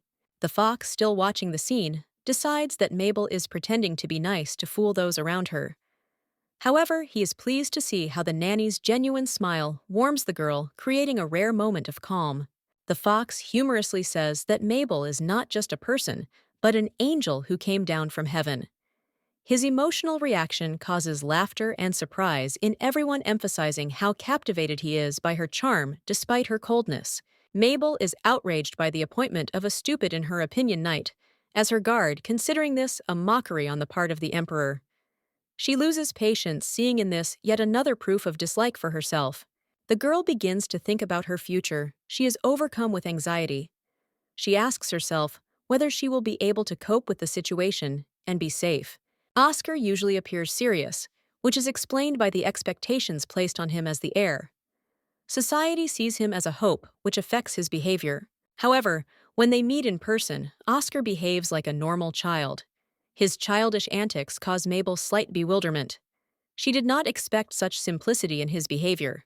Oscar suddenly appears in the room, causing everyone to turn their attention to him. His behavior seems inappropriate for the situation, but he remains calm. The fox reproaches Oscar for his frivolous behavior. He points out the importance of keeping boundaries for an heir who must be an example to others. Oscar, despite his gentle nature, faces harsh criticism. Liz believes that the boy needs to practice more and show better results. Mabel notices how Fox's voice is getting harsher, which worries her. She wants to support Oscar, but doesn't know how yet. Oscar walks away, listening thoughtfully to the adult's words. Mabel decides that she needs to find a way to help him as she senses his vulnerability. Watching Oscar, Mabel realizes that behind his confidence lies a child who needs support. She promises herself to do everything she can to help him. Little Mabel starts crying, which surprises everyone around her because she has never done this before. Oscar tries to calm her down, but suddenly loses his balance, causing concern among the others. Oscar picks Mabel up, and his calm presence helps the girl stop crying. She trustingly cuddles up to him, which touches those around her and emphasizes her affection for the prince. Mabel finds herself feeling more at ease around Oscar. She concludes that his presence calms her down. This makes her think about how to reduce her interactions so as not to attract unnecessary attention. To avoid unwanted situations, Mabel decides to redirect Oscar's attention. She acts decisively, forcing him to give her to another adult, although this seems unexpected to those around her. Mabel, in order to defuse the situation, makes a loud sound similar to meowing. This causes shock and confusion in everyone, including Oscar, who sees her such unusual behavior for the first time. Mabel's bodyguard Fox watches the proceedings. The others discuss her emotional attachment to the prince and explain that her mood is directly affected by his presence, which makes one wonder about the situation. The fox expresses his concern, wondering at Mabel's strange behavior. In his eyes, this situation seems absurd because Mabel has never shown such emotions before. Mabel begins to reflect on her behavior. She comes to the conclusion that her daily anticipation of meeting Oscar has become habitual. This makes her feel embarrassed, but she cannot deny her feelings. The fox walks down the long corridor, lost in his thoughts. He tries to comprehend the whole situation and find a way to deal with the princess's unexpected actions. Upon meeting his sister, Fox discusses his new assignment. He admits that he never wanted to be the princess's personal guard, but also notes that he likes children. His emotions remain mixed. Liz, the bodyguard, reflects on his mistress's strict attitude, realizing that he must live up to her demands. In her presence, he feels the need to be disciplined and collected. The fox discusses his impression of the princess with the heroine, recalling how he was struck by her spontaneity and kindness. Admiration flared up instantly, and he describes her as the sweetest of all. In an attempt to ease the tension, the fox assures his mistress that he shares her strict principles regarding the princess. He promises to be as demanding as she is and to maintain discipline. In the past, a little boy named Oscar appeared in the imperial palace. He seemed lonely, but sometimes the fox came to him to brighten his loneliness. These moments left a mark on their lives. Despite her care, Oscar's sister was strict and believed that he needed to forget about childish games in order to focus on the future. This determined Oscar's path and his upbringing. Oscar, despite his young age, faced high demands. His sister handed over his training to Lise, insisting on a strict approach. Lys had a hard time accepting this style of upbringing. The fox, despite his doubts, follows the mistress's instructions. He understands that little Oscar is having a hard time, but he knows that this approach will strengthen his character. However, his soul is tormented by contradictions. The fox watches the mistress and understands her inner struggle. He understands that her strictness is caused by concern for Oscar's future, but worries that this will create a rift between them. The fox ponders how to improve the relationship between the princess and her sister to avoid future conflicts. He decides to show patience and wisdom to smooth out the rough edges. Time flies and nature changes. The fox understands that their efforts will bear fruit, but he does not yet know what the future will be. All that remains for him is to believe in the best and continue to work. Mabel reflects on how bored she is in her new world, remembering her past life. She easily learns all the skills she could do, and boredom takes over her completely. Realizing that her childhood habits are beginning to disappear, she begins to strictly monitor her behavior to avoid making mistakes. Even baby food is a way for her to feel like she is becoming human again. She dreams of trying regular food, soon imagining all the delicacies that must be available to members of the imperial family.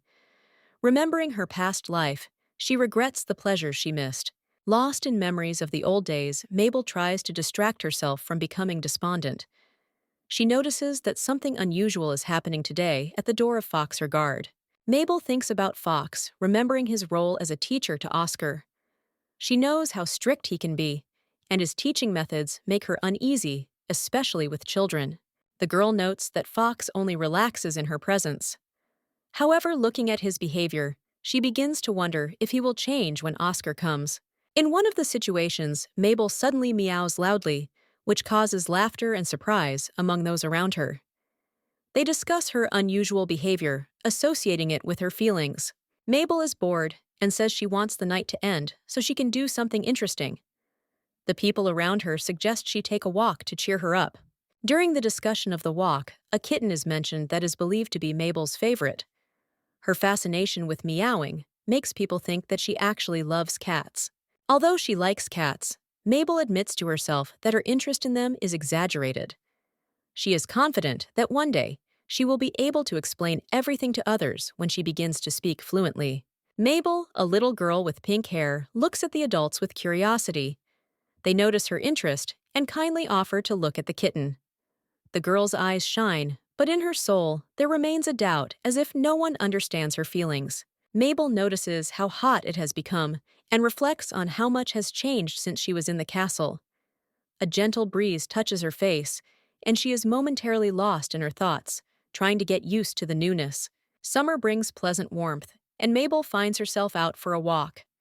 Her caring nanny covers her with an umbrella so that the sun does not cause discomfort. The girl understands that she was taken out to feel the charm of this time of year. Nature amazes Mabel. Her attention is drawn to the bright scent of flowers that fills the air. The girl seems to rediscover the world, absorbing every detail. Her eyes are wide open in wonder. Mabel picks up one of the flowers, given to her by her nanny. It is soft and delicate. She is struck by its beauty and notices that she has never received a bouquet before. Flowers become a symbol of something distant and dear to her. Thinking back, Mabel feels sad. She feels lonely because even in important moments of her life, like graduation, no one came to support her. Her thoughts take her back to those days, causing a slight bitterness. Mabel tries to distract herself, but she can't stop thinking about the past. She holds the flower, but her thoughts are still somewhere far away. Her face expresses sadness, but she fights the feeling. The servants suggest that Mabel go into the forest to look at the kitten. She agrees, and together, They head into the thicket. The girl carefully looks at her surroundings, expecting something unusual. On the way, Mabel overhears the guards talking about her. Her interest is drawn to the rustling sounds. She begins to search for the kitten, feeling excited and curious despite her fatigue. Finally, in the bushes, Mabel notices a small kitten making a soft meow. She looks at it with delight, forgetting all her worries. Her heart is filled with joy from this small but important meeting. A glittering golden cat appears in a clearing in the forest, surprising Mabel and Xavier. The girl looks at him with delight, and Xavier notices that this time the cat came to them himself, as if expecting a meeting. Mabel is surprised to see the fluffy, golden-furred animal again. Xavier notices that the cat has grown noticeably. The cat responds with a loud meow, as if to confirm this. Mabel reacts with delight as the cat rubs against her hand. She remembers that this mythical beast may have appeared on her birthday, wondering if it is connected to her destiny. The girl thinks about the connection between the cat and the holy prophecy, but does not yet understand the essence. Because of the heat, she feels sick, and Xavier decides to take her to the lake, asking her to say goodbye to the cat. Xavier picks up Mabel and offers to say bye to the cat. The girl is embarrassed, but eventually repeats the words, which makes Xavier genuinely happy. He smiles, admiring her efforts. Mabel is embarrassed by the praise, considering it unnecessary. The golden cat, as if understanding her thoughts, briefly looks in her direction and leaves. The girl quietly wishes for him to come back again. Mabel suddenly hears a strange voice and wonders if she is hallucinating from the heat. Xavier notices nothing but her weakness and decides to quicken his pace to help her faster. On the way to the lake, Xavier encourages Mabel, urging her on, and even has fun running. Lissandro the guard follows them, keeping up creating a fun but chaotic situation. Eventually, Xavier decides to rest. He lies down on the grass, laying Mabel down next to him to let her recover. Their escorts discuss returning to the castle. While everyone else's attention is occupied, Mabel takes the opportunity to run around and enjoy her freedom. She enjoys the space knowing that such moments are rare. Mabel, playing in the meadow, notices Xavier lying on the grass in complete peace. He is clearly resting, but the girl reproaches him for his lack of attention to Her Highness, causing a smile and slight embarrassment among those around him. Xavier replies that he is keeping an eye on her, but continues to lazily rest. Mabel, with a slight sneer, suggests that he is tired and remarks that he should exercise more before leaving him alone. Noticing something strange in the bushes, Mabel comes closer. Her attention is drawn to a glowing object. She is surprised and decides to check what it is, coming closer and closer to the mysterious source. Suddenly, her gaze falls on a man lying in the grass. It is a boy with black hair. Mabel recognizes him. This is the same mysterious Devlin Devil whom she has already met earlier. She remembers that the boy was captured by knights during their first meeting. This shocks her because she thought he was still in the dungeon, and now she sees him bleeding. The boy's condition frightens her. Mabel realizes that he has been seriously injured and wonders who could have treated him so cruelly. It seems completely unacceptable to her and makes her feel sorry for him.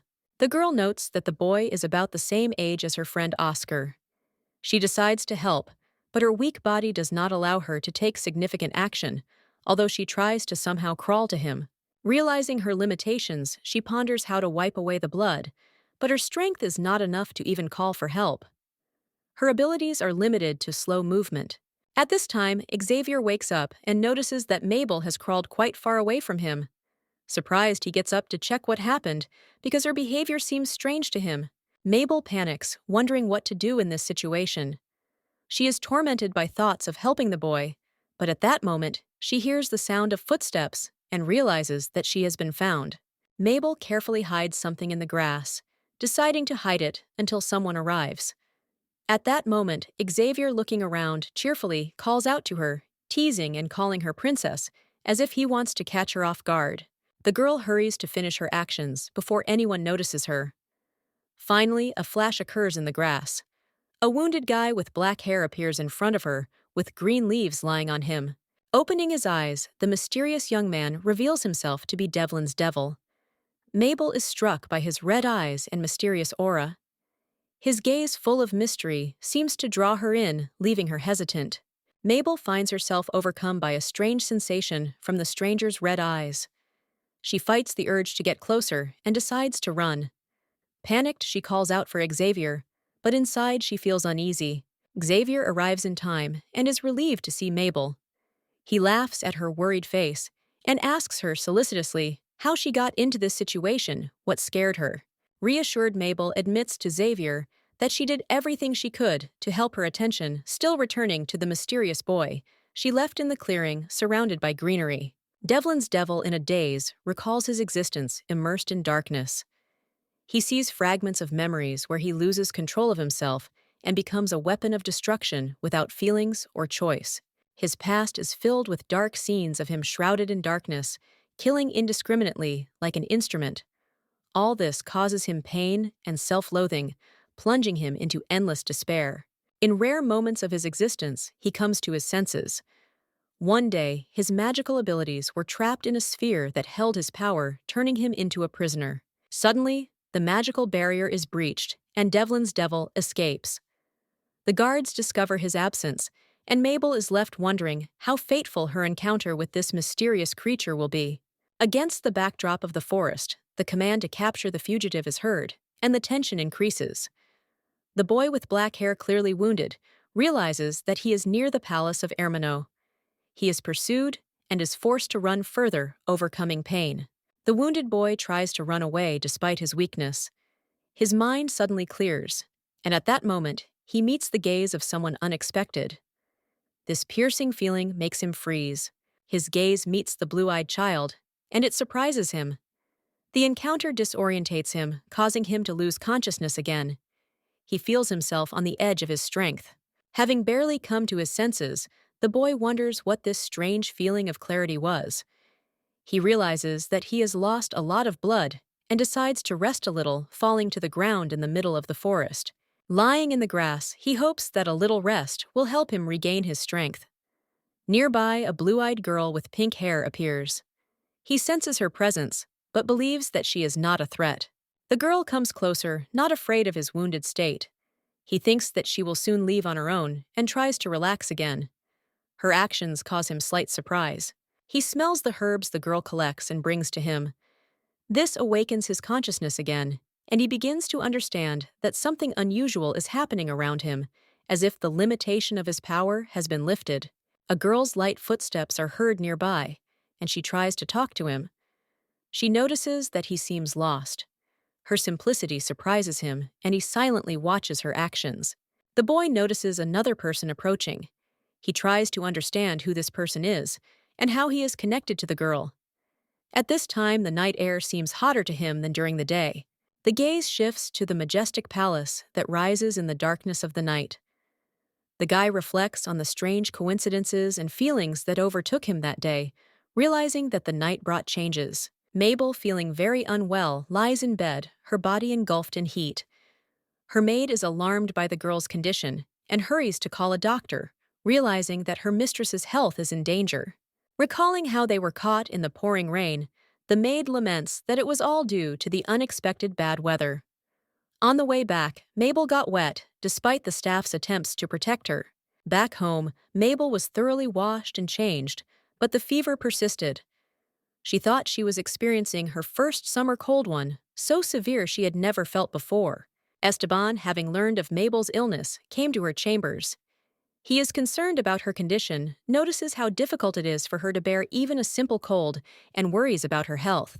The emperor regrets that he cannot share her suffering, understanding how hard it is for her now. He tries to calm himself, trusting the doctors who gave her an antipyretic. Esteban confirms Mabel's need for rest, believing that the medicine will help with the fever. He looks at her with concern, convinced that rest will speed up her recovery. Xavier suddenly bursts into the chamber, loudly announcing urgent news. His casualness causes confusion and slight anger in the emperor, but he listens patiently. Unable to bear the gravity of the situation, Xavier panics and tries to justify his appearance, which further irritates Esteban, who remains coolly calm. Esteban asks Xavier to continue, but his cold-bloodedness only further dismays the young man. He runs away, leaving everyone bewildered, and the Emperor returns to Mabel. As if he had forgotten about the incident, Esteban once again focused on the girl. His anxiety slowly fades because he is sure that everything will be fine with her health, thanks to the efforts of those around her. Esteban learned that the unknown enemy easily overcame the magical barriers and attacked the guards, after which it disappeared. The only clues were traces of blood leading to the northern forest, but there they disappeared. He remembered Mabel walking by the lake near the forest. The thought of the girl possibly meeting the intruder made him feel relieved that it had not happened. Esteban ordered the castle's security to be increased tenfold, but was informed that security measures had already been increased 20-fold. Despite this, he insisted on continuing the search in the forest. After inspecting the castle, he gave orders that no one should be allowed in or out without special permission. His attention was focused on ensuring that Mabel was completely safe. Esteban stood for a long time by Mabel's crib, watching her sleep peacefully. She looked so fragile and small, and he quietly asked her not to get sick, worrying about her future. Esteban was torn between his own personalities. Despite his power and wealth, he felt powerless, unable to protect the person dearest to him at a critical moment. In the face of the past, he turned to Shiana, remembering how she had sacrificed herself for the child. He understood her sacrifice and the pain she had hidden in choosing their daughter. He suddenly realized that he could have saved both Mabel and Shiana, but his decision to take her for their safety had been too cruel for her.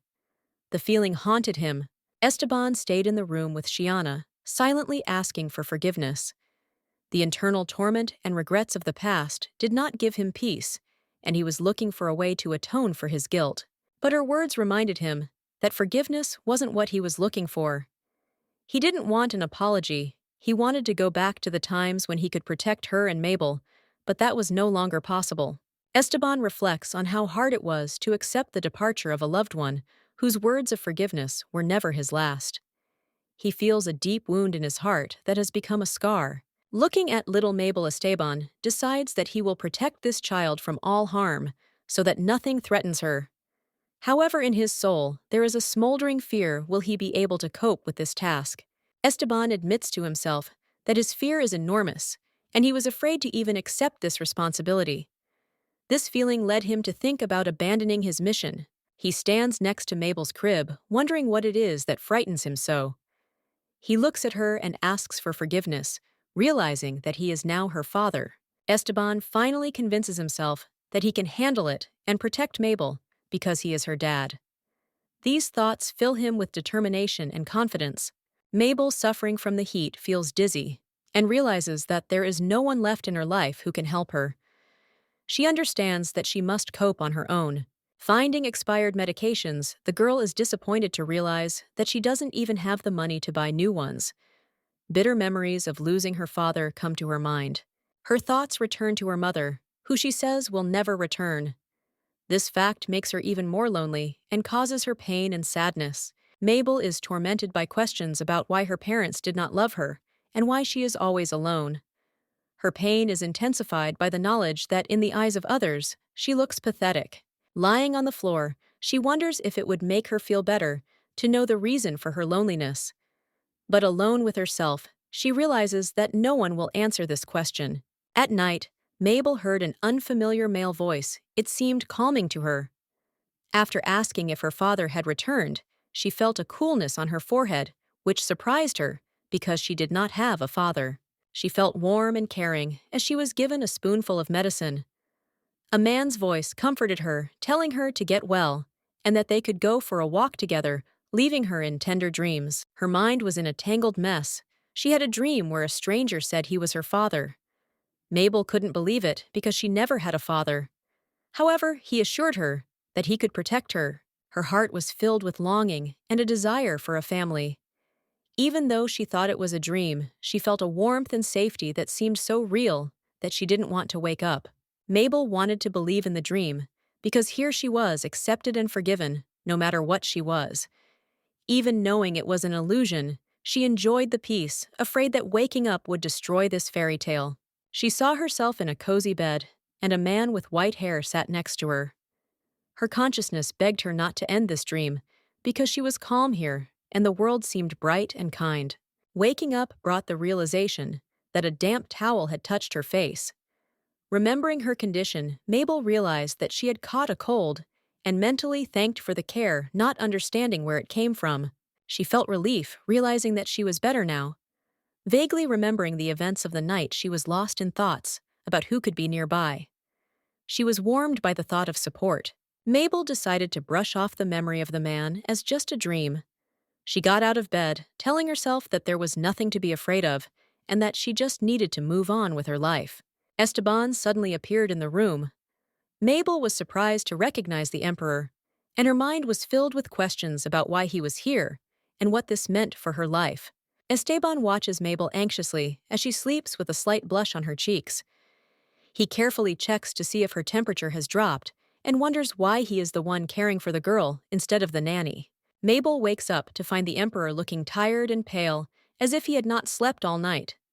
She begins to wonder if it was a dream where he was taking care of her or if it was all real. Remembering Esteban's caring touch, Mabel realizes that the one who stayed by her side all night was the Emperor. This leaves her with mixed feelings and an unexpected excitement. Esteban leans over Mabel quietly, asking how she is feeling. The girl feels the warmth of his soft hand and his soothing voice, realizing how sincere and gentle he is with her. Mabel ponders why the Emperor cares so much about her. She begins to question her own worth and wonders if she deserves his love and care. Looking at Esteban holding her in his arms, Mabel remembers her past life and the pain she went through, making her wonder if her heart has changed because of those events. The pleasant scent of summer flowers is carried into the room by the breeze.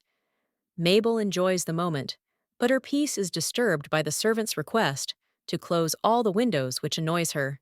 Despite her cold, Mabel doesn't want to be deprived of fresh air, convincing herself that nothing terrible will happen. She is sad that she can't afford herself either a walk or freedom of choice. Esteban decides to remove all dangerous objects from Mabel's room, including her favorite doll. His overprotectiveness becomes annoying to her, but he is sure that this is to protect the girl. The servants continue to look after Mabel's safety, but she finds that their care has made her feel calmer. At that moment, Oscar appears, filling the room with new energy. Oscar enters the room with a smile, enjoying the coolness after the heat. He is warmly greeted by the nanny, who offers him refreshing tea. Having politely thanked her, he heads to the sofa, where Mabel is already waiting, looking at him impatiently. Mabel sits with Oscar and asks what interesting things they can do today. At this time, she notices the appearance of another guest, Lissandro Donovan, whom the girl does not like much, but tolerates for the sake of the prince.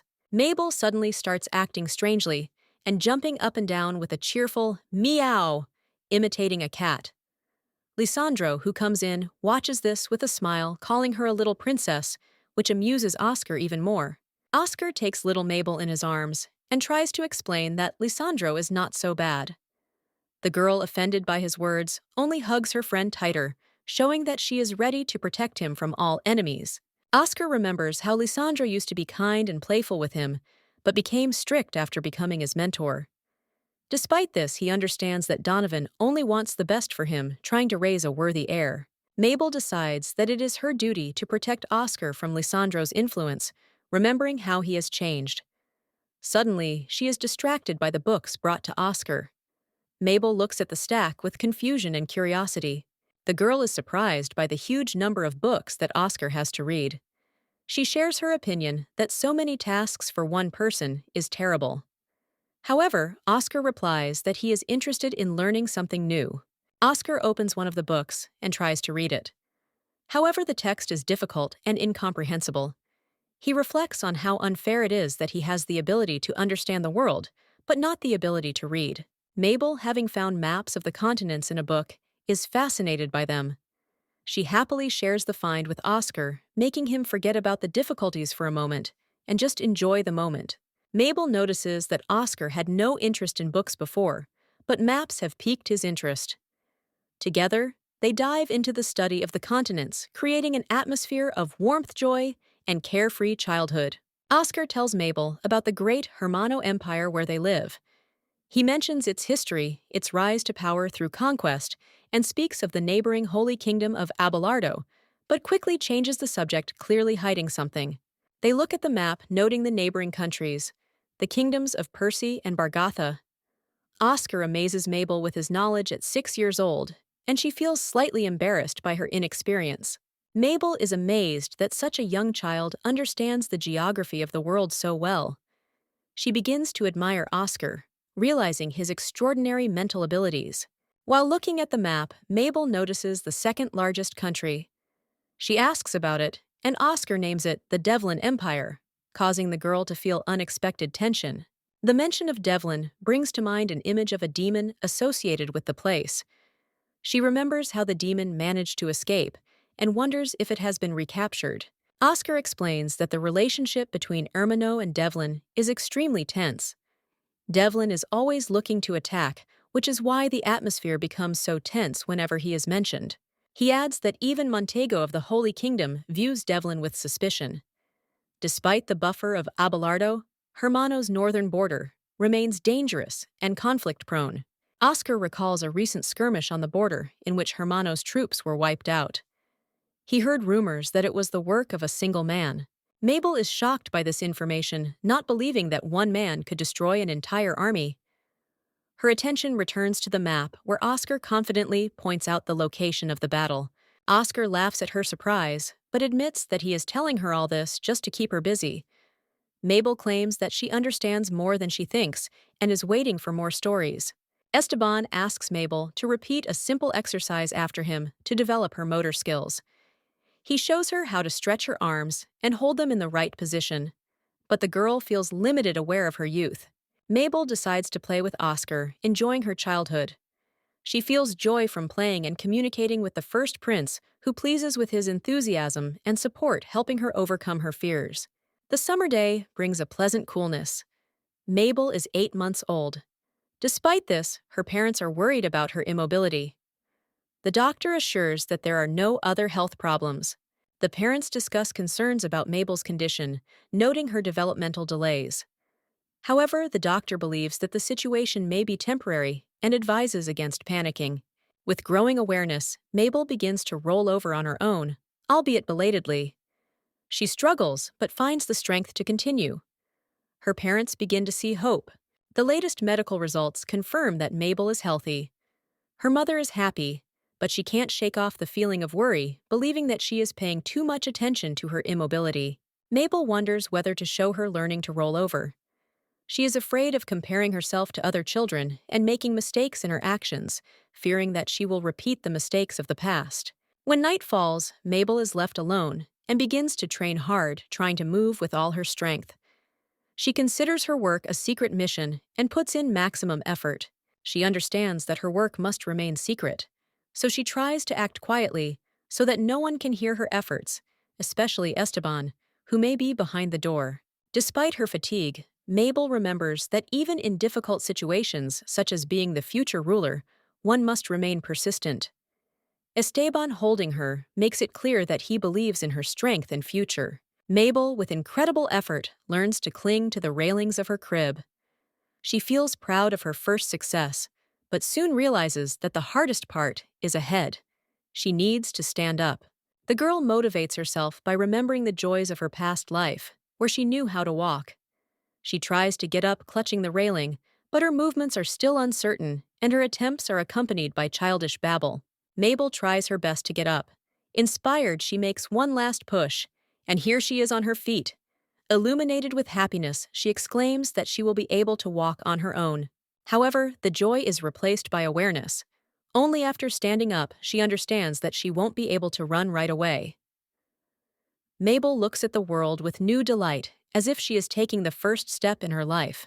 Meanwhile, Esteban, quietly entering the room, notices her. He came to look at her sleeping face, but finds the girl awake, which surprises him. Noticing Esteban, Mabel accidentally falls over, letting out a startled cry. For a moment, she finds herself in his arms, overwhelmed by the unexpected attention. The girl ends up on the floor, making soft baby sounds. Esteban, standing by the door, watches her awkward attempts to explain herself, not immediately understanding what has happened. Mabel begins to think about how to explain her actions.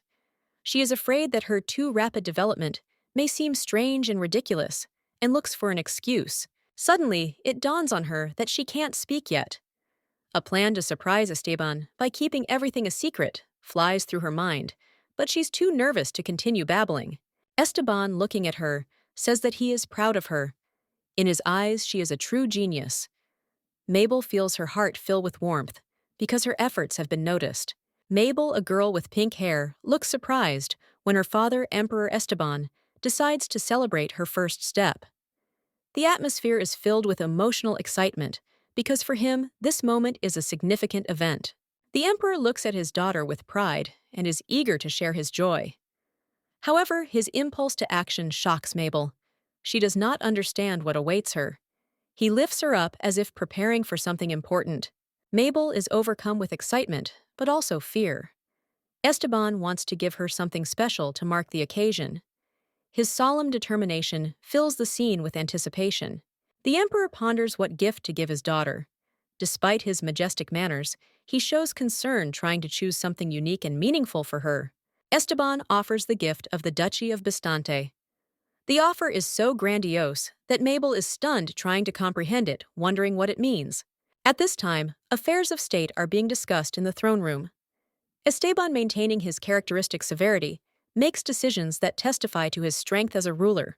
The advisors note that the emperor's mood has changed. They notice his friendliness and ease of behavior, which differs from his usual serious appearance. Esteban remembers witnessing his daughter's first steps.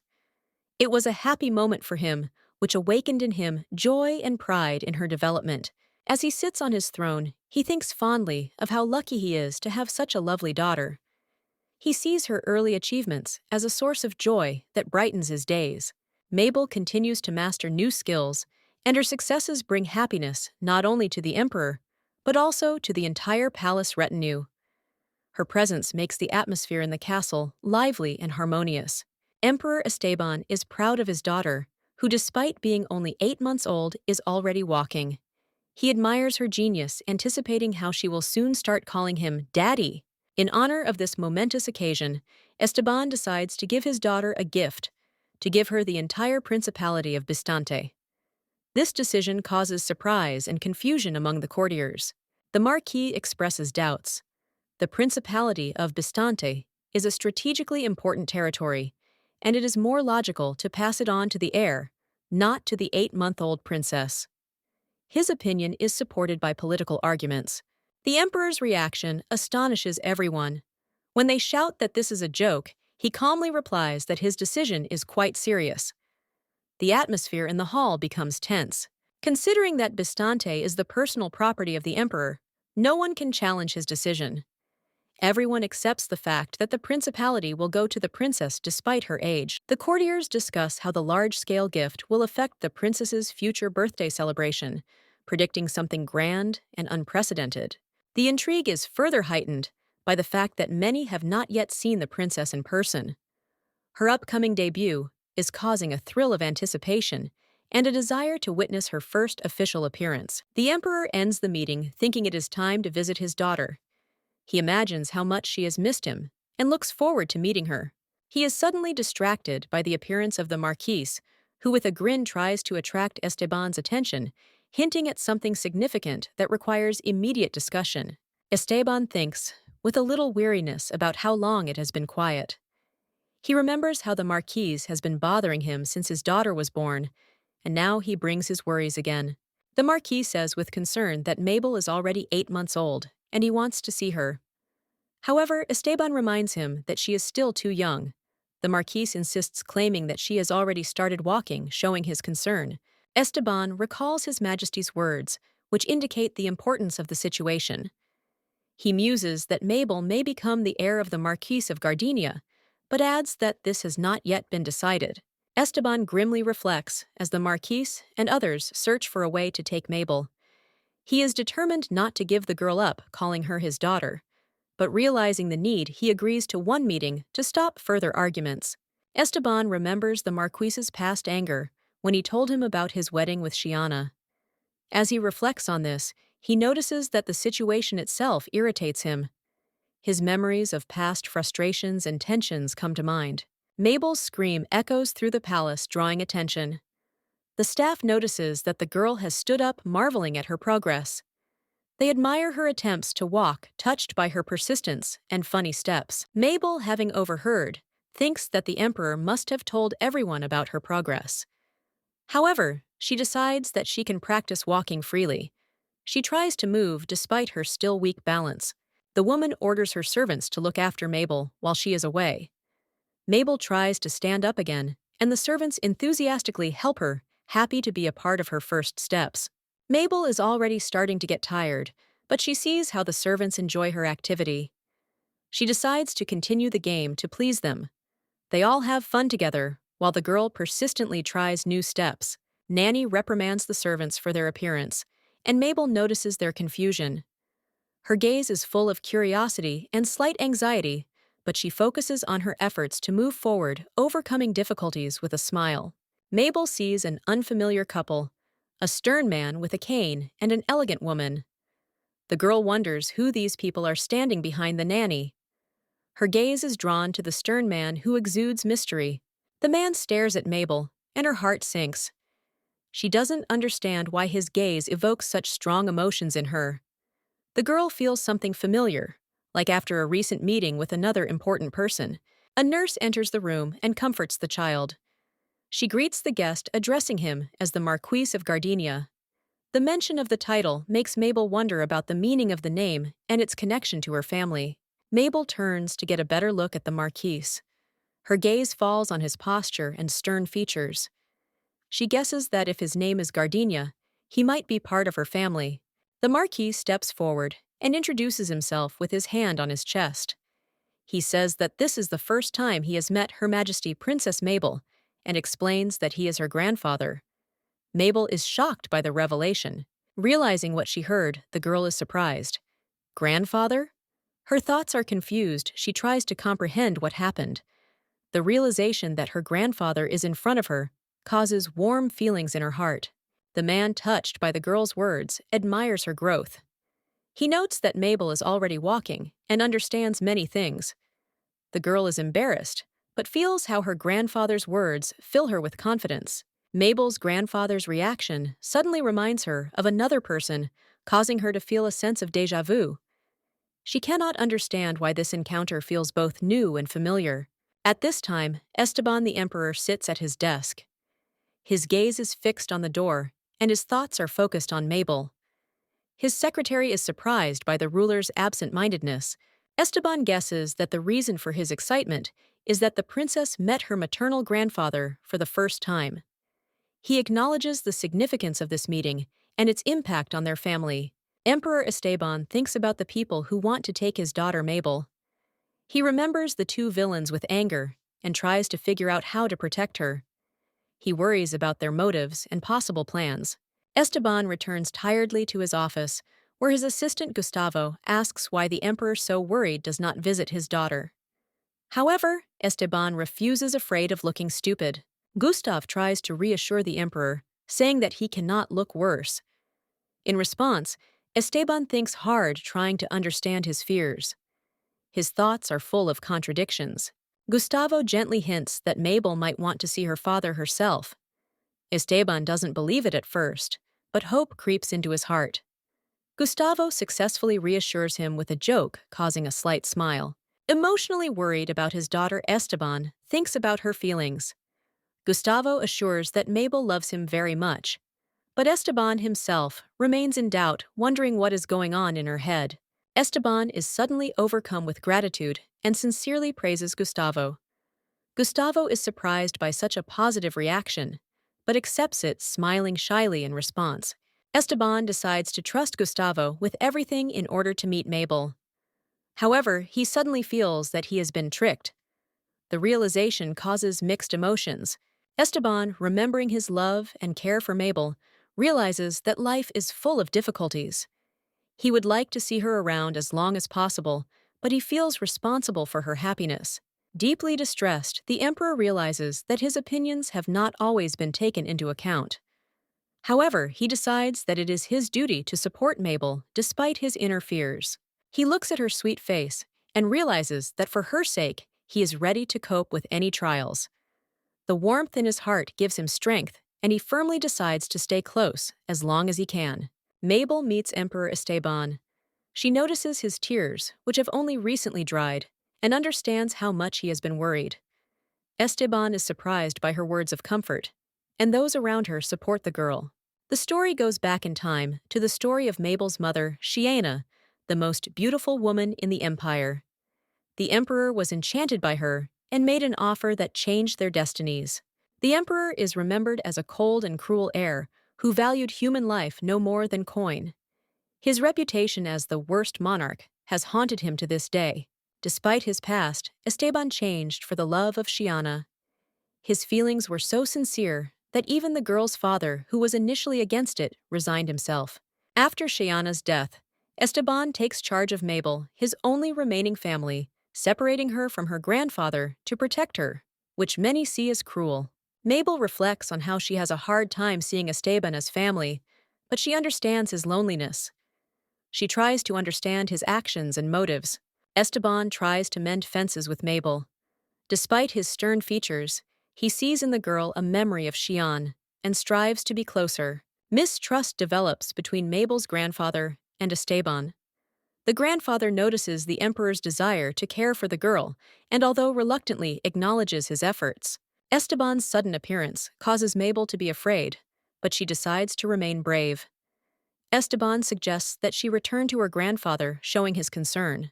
Mabel begins to understand that behind Esteban's stern facade lies a man full of love and regret. She feels like an important part of his world, accepting her role in his life. A little girl with pink hair, Mabel wonders why the Marquis is going to hand her over to the Emperor, and she is anxious about the moment. Emperor Esteban responds by making a grand entrance, plunging everyone into an atmosphere of tension. The Emperor, speaking imperiously to the Marquis, orders him to rise. An electric tension arises between the men. Mabel feels as if the atmosphere is heating up to the limit and does not understand what is happening. The tension escalates into a silent conflict, and Mabel realizes that this is a clash between father-in-law and son-in-law. Her anxiety increases, and she internally protests not wanting to be drawn into this dispute. Mabel decides to flee, but her desperate attempts to avoid the men's confrontation are unsuccessful. She hides at the Marquis', hoping to find protection there, but it does not help. The girl decides to look for a nanny as her only refuge. In her naive hope, she feels that only there can be safety. Her attempts to evacuate seem funny, but at the same time touching. Esteban appears at the moment of meeting the nanny. The nanny is shocked by his presence, looking up full of respect and surprise. Mabel watches in confusion, not understanding the essence of what is happening. Suddenly, everyone freezes, and Mabel notices that it is because of her. Her agility and speed amaze everyone around her. She proudly enjoys this moment, proving that she is capable of more. The father and the emperor begin to argue about whose blood she is. Each believes that Mabel's athletic and intellectual qualities are his own. Their rivalry begins to seem pointless and comical. Mabel, watching the conflict, wonders why they are arguing and quietly decides to use this moment to escape. She quietly makes her way to her nanny, hoping for a cozy hideout. As they both reach out to the girl, Mabel becomes the center of attention. Escaping the argument, she decides to choose who to trust, proving that she can make decisions despite her young age. Mabel ponders the difficulties of her choices, realizing that every step she takes could lead to problems. Her despair breaks through tears, but even at such a moment, she understands that tears will not solve her difficulties. Oscar suddenly appears, calling her joyfully, telling her of an important door that is open for her. This moment awakens hope in Mabel's heart, and she feels that she can be supported. Oscar confidently walks forward, showing that he knows the way. Mabel, looking at him, decides to act because there is a better way to cope with difficulties than just mourning them. Oscar gives Mabel a warm hug, apologizing for the slight delay. He admits that he has been busy with his studies, but he will always make time for her. This fills her with gratitude. In the background, a serious charge is revealed against Montego, an assassination attempt on a member of the imperial family. His patience can no longer stand it, and he delivers a harsh verdict. Montego is banished from the Hermano Empire forever. He is sad to see that his life has changed dramatically, but is grateful to be alive, albeit under difficult circumstances. Emperor Esteban suddenly stops Montego with an important question about the divine seed. This moment makes Montego realize the gravity of his failure. Realizing that the mission has failed, Montego accepts his fate. His inner despair is visible, but he realizes that excuses will not help to improve the situation. Esteban speaks harshly, claiming that he never expected Montego to succeed in the first place. His words are merciless, making Montego feel helpless. Realizing that he has failed to live up to expectations, Montego reflects on how he got to this point. He can only accept the consequences of his actions and acknowledge his mistakes. The mysterious man wonders if the others understand his actions. He explains that he sent a servant to Hermano to test how effectively they were protecting God's seed, seeing it as preparation for something greater. A man discusses plans to return God's seed to Abelardo. He calls it a rehearsal and shares his thoughts. His interlocutor agrees, demonstrating an awareness of the importance of what is happening. The handsome blond man acknowledges that the other's behavior may be unpleasant, but does not surprise. He confidently asserts that he has a clear plan, smiling an enigmatic smile. The man's plans are shrouded in mystery, but his faith in success is unshakable. The interlocutor listens attentively, admitting that he understood everything. The atmosphere is tense, but remains calm. The blond man turns out to be Saint King Michael Abelardo. Only members of his family can hold this title. He rarely shows himself in public, preferring to act through trusted people. His appearance is shrouded in legends. People imagine him as an old man, but in reality he has an angelic appearance. His true age remains a secret, adding to his aura of mystery. A beautiful appearance does not always speak of the inner essence. The hero reflects on the fact that he does not want to know what this person is like, inside emphasizing the complexity and multi-layered nature of his. Little Mabel, a girl with pink hair, suddenly starts crying. She is worried about pain, and those around her are trying to figure out what is wrong. The atmosphere is filled with concern and anxiety. Despite her tears, the nanny laughs, explaining that the pain is due to Mabel's teething. The girl trusted her, but now feels betrayed, which adds to the drama of the situation. The other servants report that Mabel is crying. Nanny explains the reason, describing the situation with a slight smile. Despite the painful sensations, everyone understands that this is only a temporary phase. Mabel, a charming little girl with pink hair, lies in the arms of her nanny, who smiles and tells her that she will soon have teeth. The girl happily perceives this as a great event and begins to dream about her growing up. Her mind wanders to fantasies about how teething will allow her to begin to speak clearly. To her, this seems like an important milestone that will make her stronger and closer to adults. The nanny announces that they need to prepare for an important event, the arrival of Emperor Esteban. The girl is surprised that the news about her teeth reached him and does not believe that he will really come. Mabel is in pain from teething. Her nanny comforts her, saying it's a natural part of growing up. She perseveres, knowing it's proof of her growth. Nanny praises Mabel for her patience and fortitude, noting that even in moments of pain, she tries not to cry.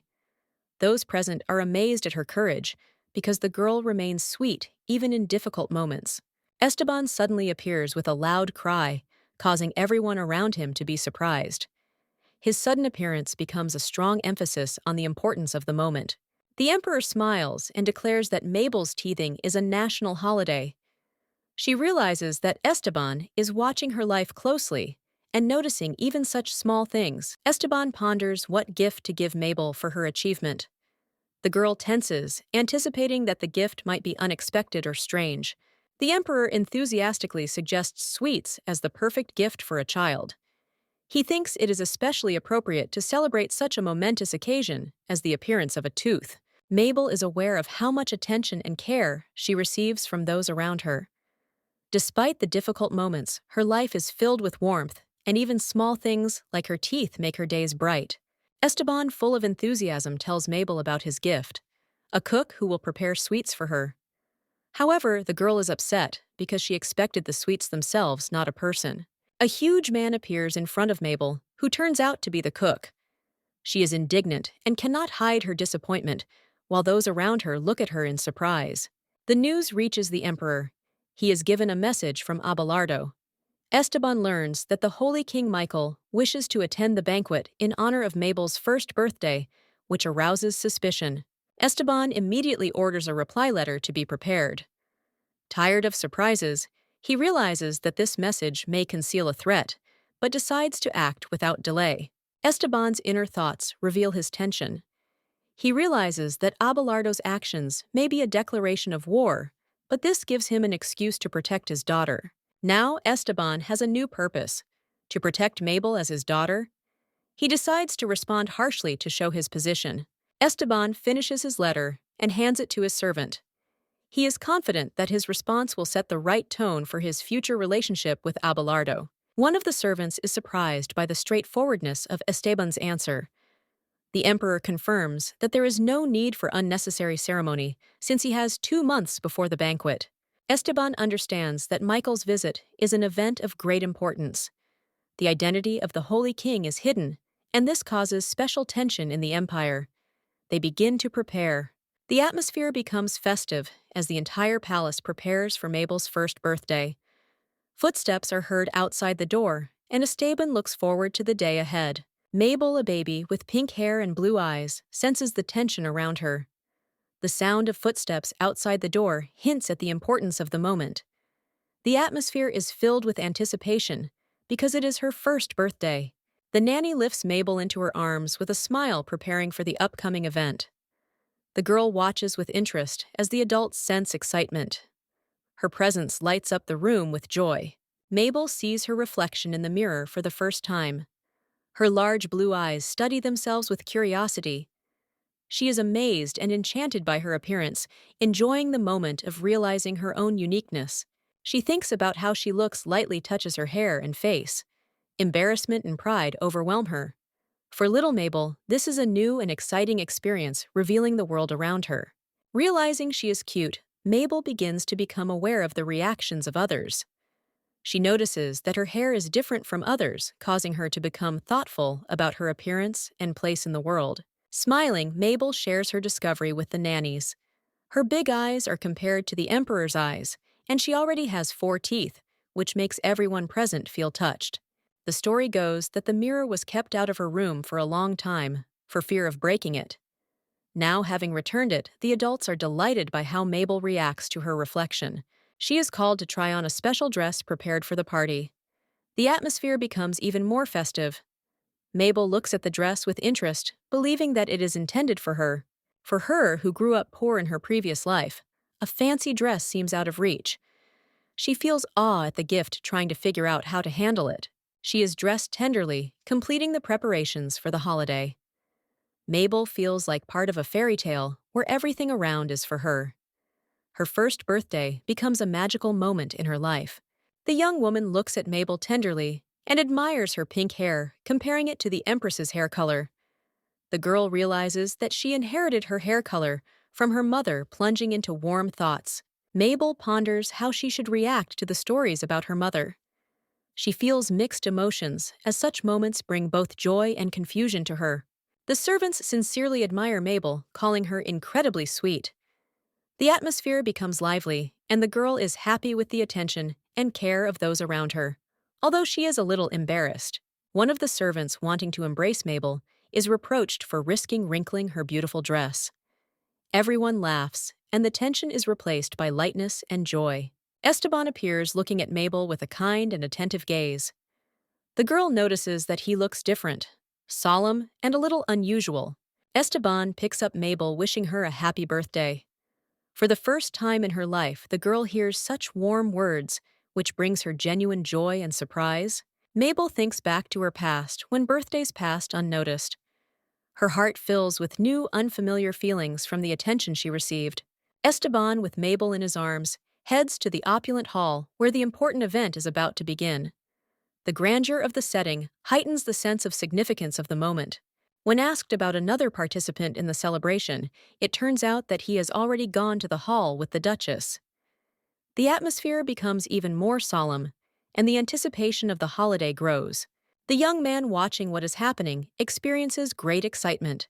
His condition evokes sympathy from those around him, emphasizing how important this day is for everyone. Esteban stands thoughtfully next to Mabel, who considers him the worst boss ever. She notes his unpredictability and unusual behavior, which causes concern among those around him. Esteban, along with another character, approaches the huge doors of the palace.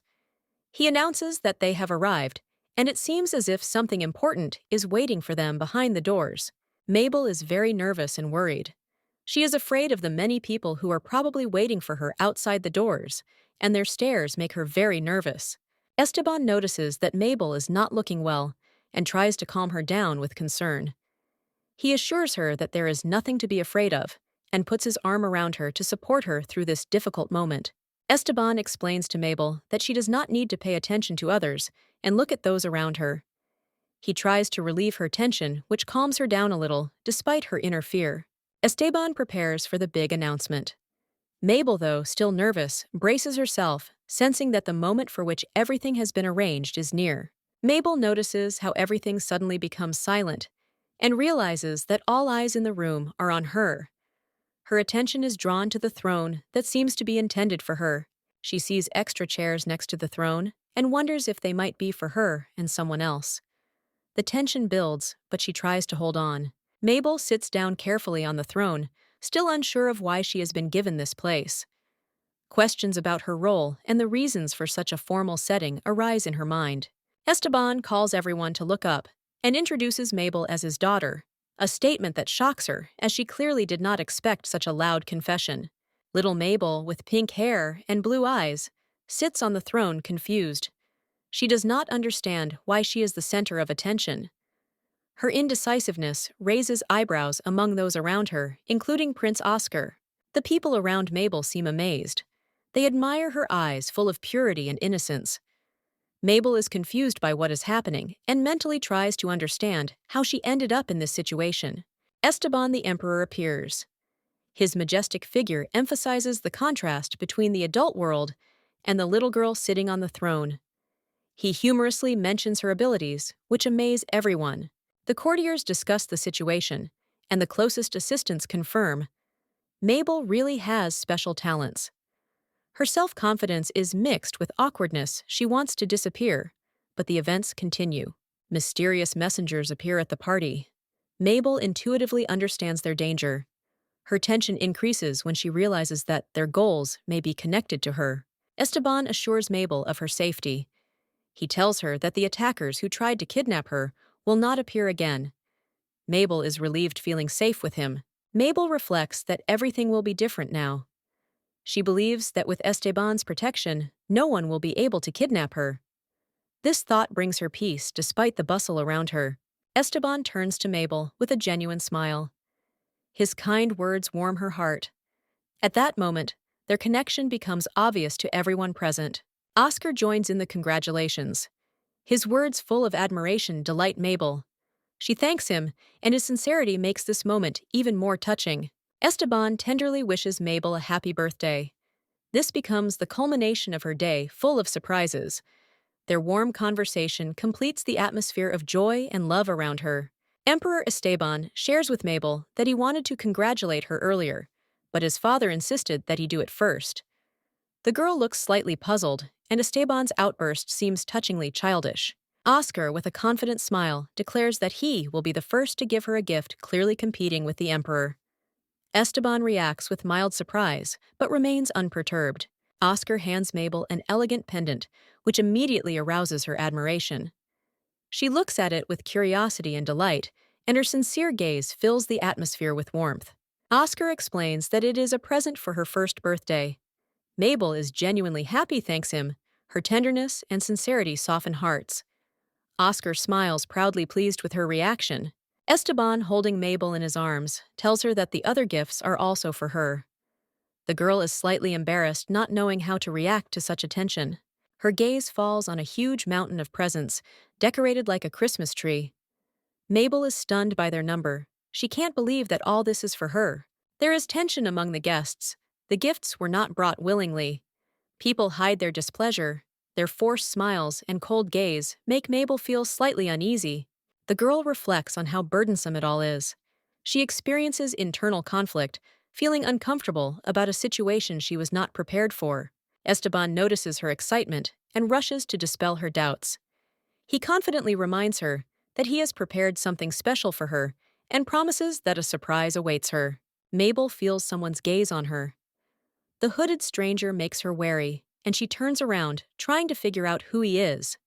Mystery hangs in the air. At Mabel's birthday party, Esteban makes a surprise announcement. Taking her hand, he says touching words full of meaning. Everyone present is amazed by this moment. Esteban bows solemnly to little Mabel, and with unusual seriousness, says that he is giving her a country. The girl looks at him in surprise, not understanding the scale of what she has heard. The thought flashes through her mind that this incredible statement is just a dream. Mabel feels reality becoming shaky and tries to comprehend what she has heard. Her mind is overwhelmed with emotions. The improbability of what is happening seems like an illusion to her. A crown appears before her eyes, as if a symbol of confirmation of the emperor's words, but she still doubts. The emperor announces that he is abdicating the throne in favor of Mabel. His face expresses solemn satisfaction, but the girl's reaction is one of astonishment. She is unable to hide her surprise and exclaims. Mabel panics as she realizes that the weight of the entire country now rests on her shoulders. She struggles internally with her emotions as those around her watch in awe. The conspirators discuss their plan. One of them, sitting with a confident air, mentions their divine right. They seek to use Mabel for their own purposes, which causes concern for her future. Esteban watches the events unfold, preparing to confront his enemies. His tension increases, but he remains determined to protect Mabel, even if it leads to conflict. The Marquis tries to object to Esteban's decision to make Mabel Empress.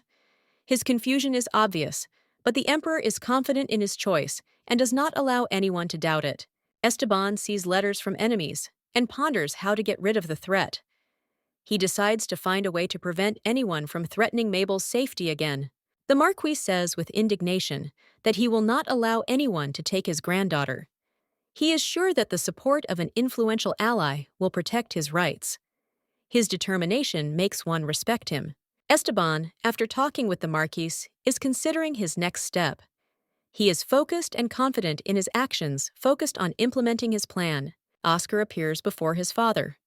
Despite his young age, he holds himself with remarkable dignity, demonstrating the maturity his position demands. The discussion of how strict lessons and pressure made Oscar so reserved sheds light on the difficulties he experienced under his tutelage. Esteban starts a conversation with his son. He asks if he really wants to become emperor, but the boy's eyes show uncertainty, which causes his father's doubts. Oscar admits that he himself is not sure of his desire. The idea of becoming an emperor was imposed on him, and he tries to live up to the expectations of those around him, although he is not sure if he wants it. Esteban realizes that his son was not given a choice. The throne has become a burden imposed on Oscar by his parents' will, which he obediently accepts as the meaning of life. However, the boy does not feel free to do things his own way. He is aware of his limited position, realizing that he cannot do only what he wants or avoid what is unpleasant to him. Esteban decides to abandon his plans to pass the throne to his son for the sake of Mabel, so that she will be protected. He sincerely wants to hear Oscar's opinion about his intention. Oscar agrees with his father's decision. The scene ends the episode with a sense of mutual understanding and nascent hope for a new path. Esteban tense tries to convince Oscar to make an important decision, but emphasizes that it is his choice alone. Oscar reflects and realizes that he is ready to do everything possible for Mela's safety. Realizing the importance of his role, Oscar decides to become a knight to protect Mela. His determination and sincere desire shine in his eyes, creating a moment full of hope and inspiration. Against the golden light of the tea, Esteban, in a moment of contemplation, agrees to the action, but does not hide his inner surprise at Oscar's decision. He understands how different the young prince is from his expectations. Esteban acknowledges Oscar's talent ability to learn quickly and ambition to surpass the emperor himself.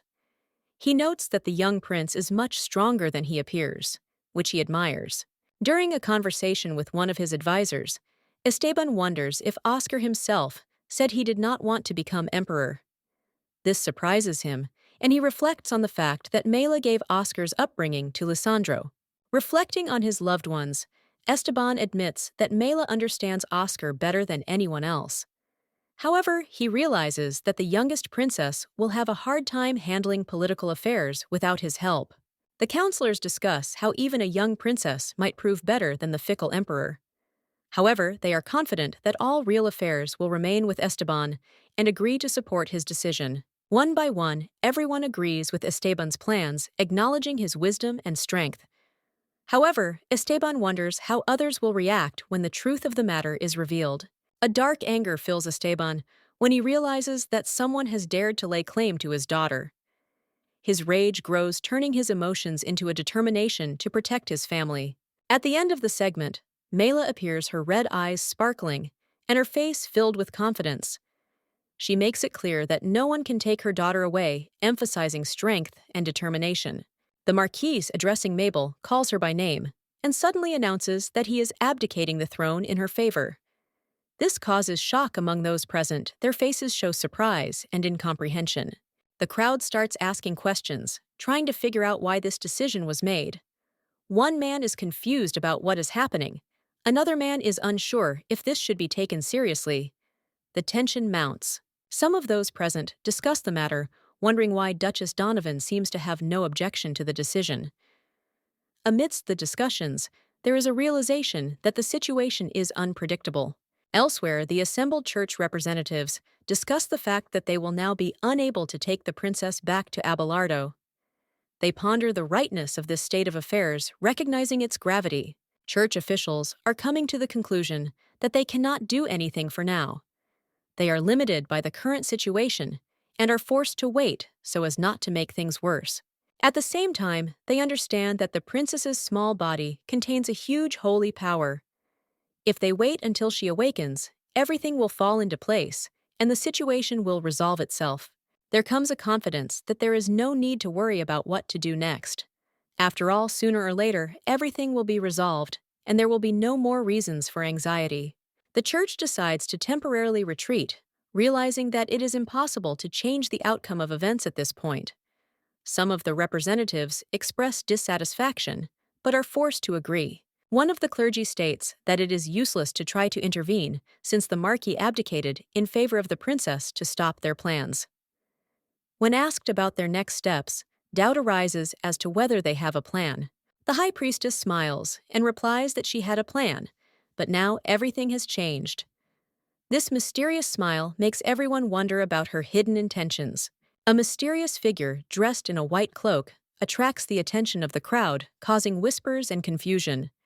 Her confidence leaves those around her frozen in bewilderment as she asserts her point of view, rejecting any criticism. Young Mabel, with a gentle gaze, listens to the words that she will one day blossom. These words bring hope and inspiration, emphasizing her hidden potential that will be revealed in the future. The scene shifts to the red staircase in the Divine Temple. A mysterious voice promises that having gained strength, Mabel will find her own way, striving towards a great goal illuminated by golden lights. The expressive smile of the figure in white emphasizes Mabel's uniqueness. This person claims that her unique ability to drive people crazy is her gift, which must be fully revealed. Emperor Esteban, looking at what is happening, experiences conflicting emotions. His face reflects restrained disappointment, as if he expected more. His reaction seems cold and reserved. Esteban considers how, perhaps by making a fuss, he could raise the question of diplomatic exile. However, he decides that he has said all he can and lets it go. His attention shifts to caring for Mabel. He holds the girl in his arms, reminding himself that she is his responsibility, and he must take care of her future no matter what the difficulties. Esteban, worried about Mabel's health, wonders how she will take the events, but he realizes that at her young age, she is not yet capable of comprehending the gravity of the situation. Mabel suddenly realizes her fate and screams in shock.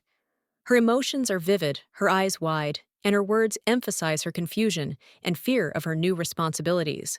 Esteban, hearing her cry, says her name with emotion, his gaze reflecting sudden anxiety and the realization that caring for Mabel requires more from him than he had expected.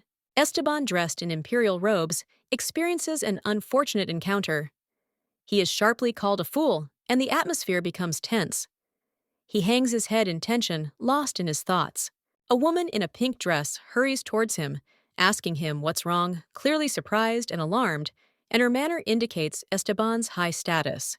Esteban's frustration deepens as he mentally reminds those around him that he is only 1 year old, a fact that emphasizes his youth, despite his burdensome responsibilities. Mabel remembers her childhood with Esteban.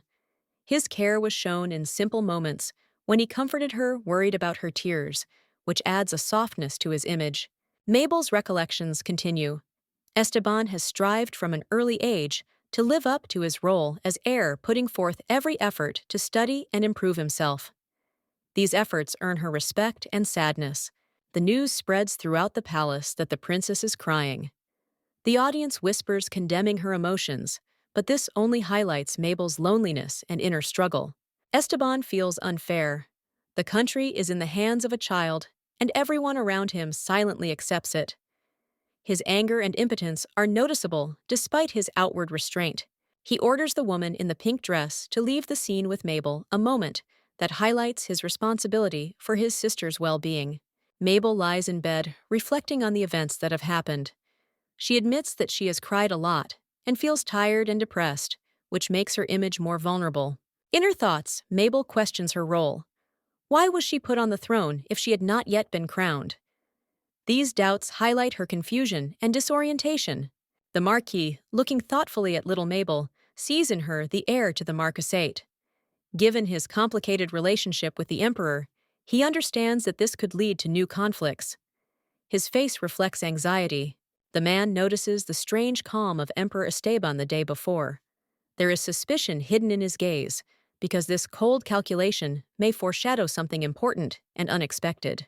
Esteban and Duchess Donovan look at the situation with apparent indifference.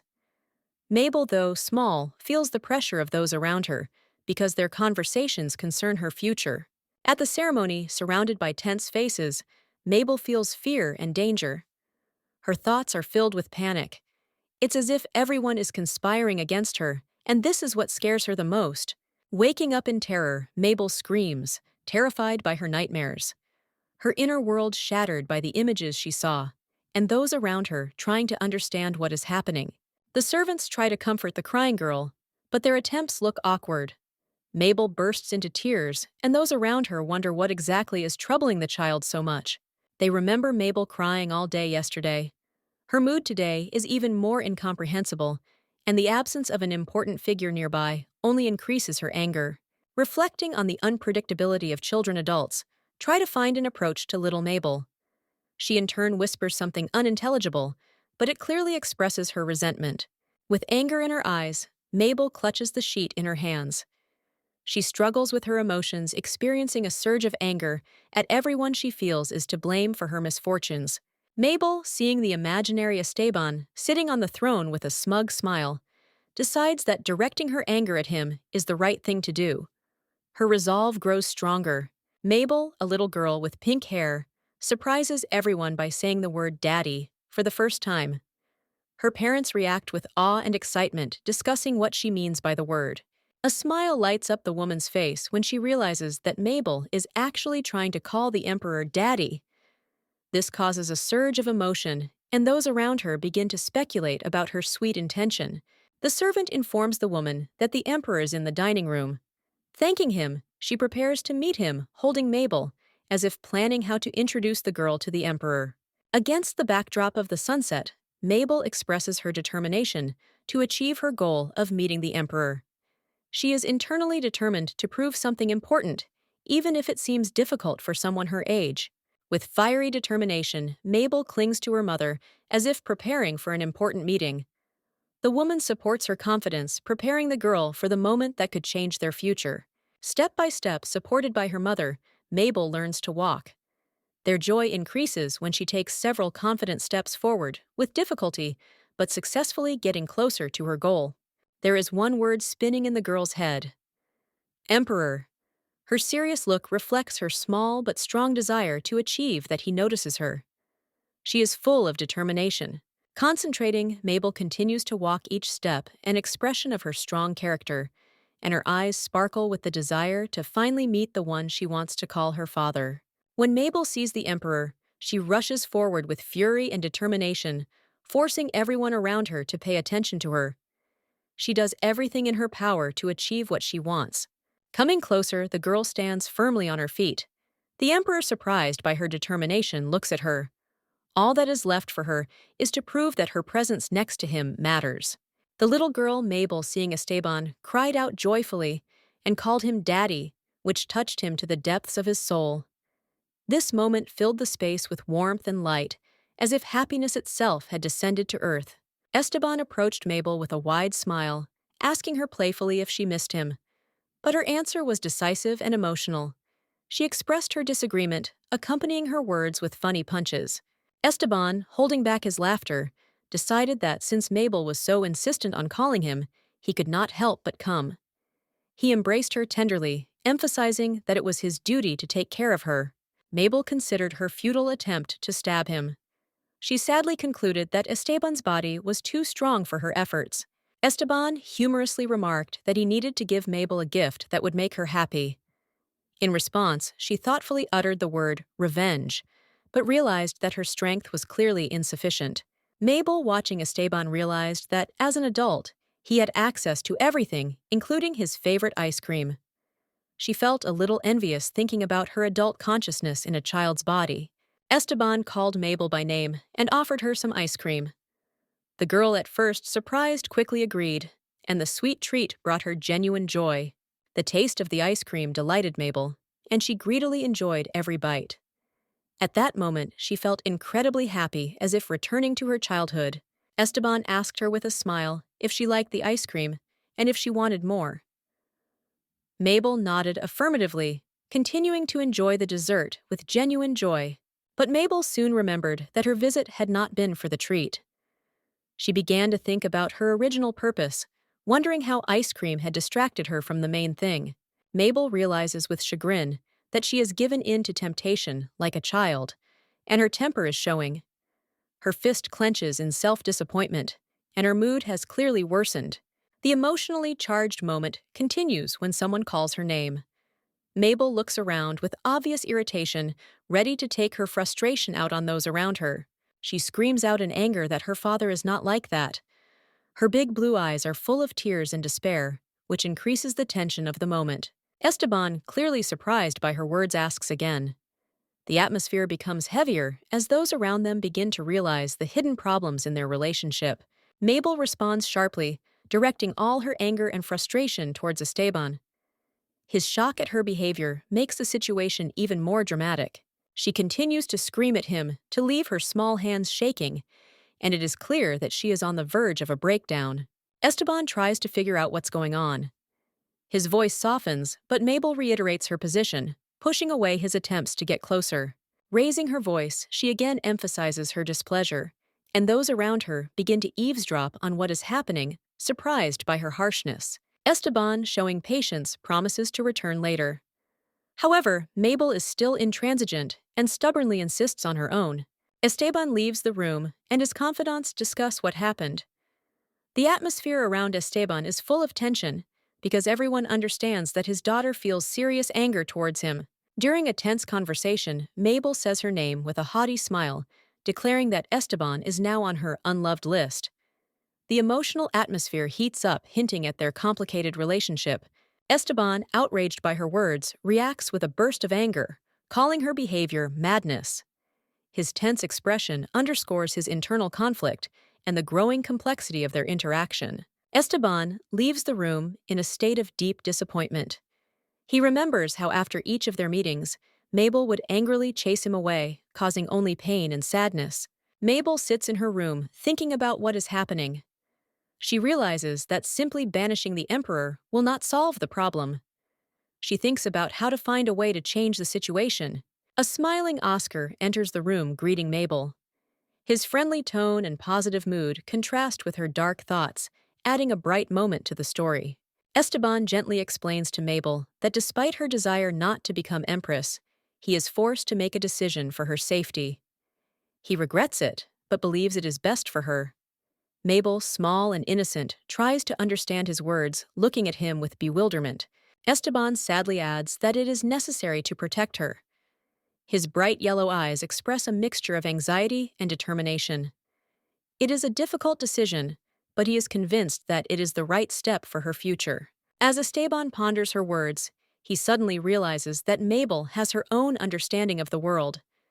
Her childish poati, which he interprets as sorry, touches him. He smiles, realizing how difficult it can be to communicate with a child. Mabel, in turn, smiles back at him, telling him that he has nothing to apologize for. Her pink hair and bright smile make the moment warm and sincere. She makes it clear that she appreciates his concern. Esteban admits that he himself wanted her to become Empress. He reflects on her training and expresses confidence that her efforts were not in vain. Her upbringing is preparing her for a great future, even if she does not yet understand it. He shares that his little sister will eventually take the throne, and his role is to prepare Mabel for her destiny. He is genuinely worried that he won't be there if something goes wrong. Esteban suddenly reveals that he never sought power himself. He is happy that he will be able to stay by Mabel's side and help her. His words are filled with sincerity, and he hugs her tightly, as if promising to be there. Mabel, though small, listens to him attentively. She looks at him with trust, and her eyes express her reluctance to disturb him. It is as if she wants to say that she believes in his words. The scene switches to a council meeting, where Esteban holds his own despite the tense atmosphere. His tough demeanor contrasts with his gentleness toward Mabel. The counselors discuss the problems of the southern mines, but he remains calm. They notice that Duke Javier, who had been sent out on reconnaissance, is returning. Esteban, with a sly smile, notes the odd timing of his appearance. His decisiveness once again comes to the fore, showing him to be a strong ruler. Duke Javier, a mysterious aristocrat from the Royalist Party, ponders his actions. No one knows his true intentions. He carefully conceals his steps, making those around him guess about his goals. Meanwhile, Duke Conrad, a cunning politician, appropriates the income of the southern mines, but there is no direct evidence of his machinations. The spies try to find evidence against Duke Conrad, but he skillfully manipulates the situation to avoid being exposed. He does nothing with his own hands, masterfully using others to carry out his dirty deeds. The situation remains tense, forcing Javier to think of new ways to influence. Javier's secret calculation sheds light on the destruction and subjugation of other aristocratic families by Duke Conrad. Despite the losses, Javier has an opportunity to change the balance of power. He decides to act, leaving no chance for the enemy to continue his games, understanding the importance of his every step. At a council of nobles, the atmosphere is tense. Hidden suspicions hang in the air. One of the participants, sensing something is wrong, notices a worsening mood. At this point, Esteban decisively ends the meeting, making it clear that their differences need to be resolved quickly and clearly. Esteban suddenly becomes ill, shocking everyone present. His weakened state causes concern, and his closest aides rush to support him. It is obvious that the overload and responsibility of state affairs are beginning to negatively affect his health. Concern for the emperor's well-being is growing. His loyal assistant wonders if Esteban can cope with such a hectic lifestyle. Meanwhile, Esteban himself admits that he lacks peace and recuperation, hinting at the important role of one person close to him. Thoughts about Esteban haunt those around him. One of his advisors realizes how many problems and worries fall on the emperor's shoulders.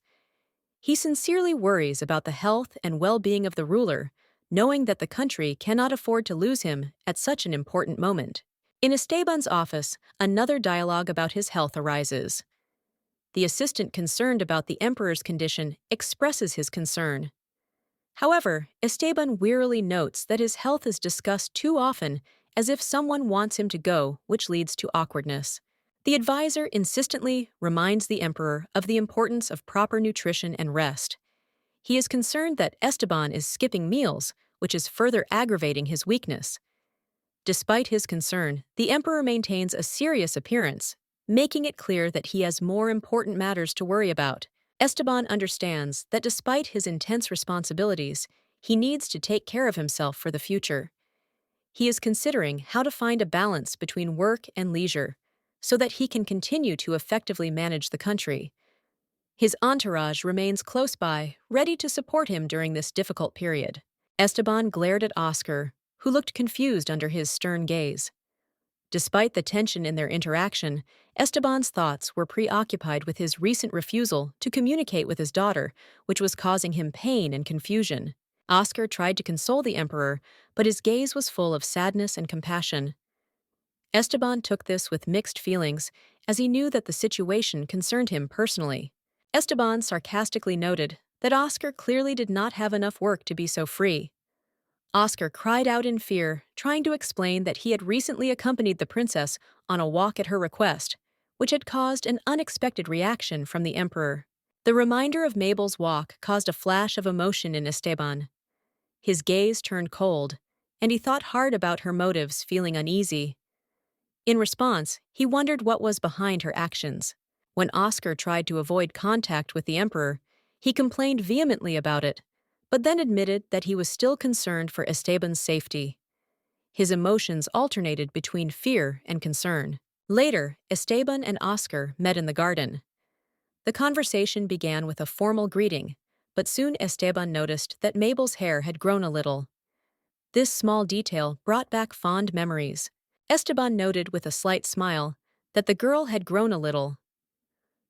Oscar carefully invited him to come closer and take a closer look, but the emperor remained reserved, in no hurry to take the initiative. Looking out at the garden, Esteban admitted that he would have liked to approach Mabel, but something inside him was holding him back. His thoughts deepened, and he seemed to be lost in his own emotions. Esteban thought about the reasons for the estrangement between him and Mabel. It hurt him to realize that he did not understand anything, and this filled his heart with a feeling of sadness and loneliness. Mabel, sitting on the bench with another child, seemed calm. She felt that she was being watched, and this caused a slight anxiety. Her intuition sensed the hidden presence of Esteban, who did not dare to come closer. Mabel tries to say the word, but the difficulty of pronunciation results in confusion. Oscar asks again, making fun of her efforts, which causes the girl to feel embarrassed and annoyed. She mentally worries about when she will learn to speak clearly and confidently. Sitting next to Oscar, Mabel suddenly jumps up, noticing something unexpected. Her reaction is so violent that she exclaims in surprise and excitement, pointing out what has happened. A fluffy cat with beautiful golden fur appears in front of Mabel. The girl tries to imitate the sounds the cat makes with delight, but her meowing is awkward due to her excitement. Oscar laughs, encouraging her. Mabel plucks up her courage and carefully picks up the cat. Her eyes reflect awe and joy, as if she were holding something precious. The cat, however, suddenly expresses his displeasure by meowing loudly. The cat's reaction stuns Mabel. Her thoughts are filled with questions. Where did this furry creature get such impudence, and where is her previous mood? However, fear quickly gives way to determination to understand the strange behavior. Oscar notices Mabel's confusion and reassures her. He suggests that the girl imagined that the cat was talking to her. However, everything takes a different turn when Mabel is convinced that her hearing was not deceiving her. The cat suddenly attracts attention softly, saying something as if addressing Mabel. The girl is shocked. She feels that in front of her is not an ordinary animal at all. Fear and admiration are mixed in her head. Looking into the cat's bright green eyes, Mabel realizes that he is indeed trying to get his point across. At first, it seems impossible, but the cat's expression is too self-aware to doubt it. Mabel, shaken to the core, barely holds back her emotions. She feels like reality is failing her and that she is about to lose consciousness. She does not know how to cope with this strange revelation. Meanwhile, the cat, leaving the girl in her thoughts, proudly shows her a piece of meat, as if he wants to treat her. But Mabel, losing patience with a playful reproach, tells him to try the treat himself, which causes Oscar, who is watching the scene, to laugh. A small ginger cat with a displeased look declares that he is not a cat at all, but a holy lion sent to protect a little girl, Mabel.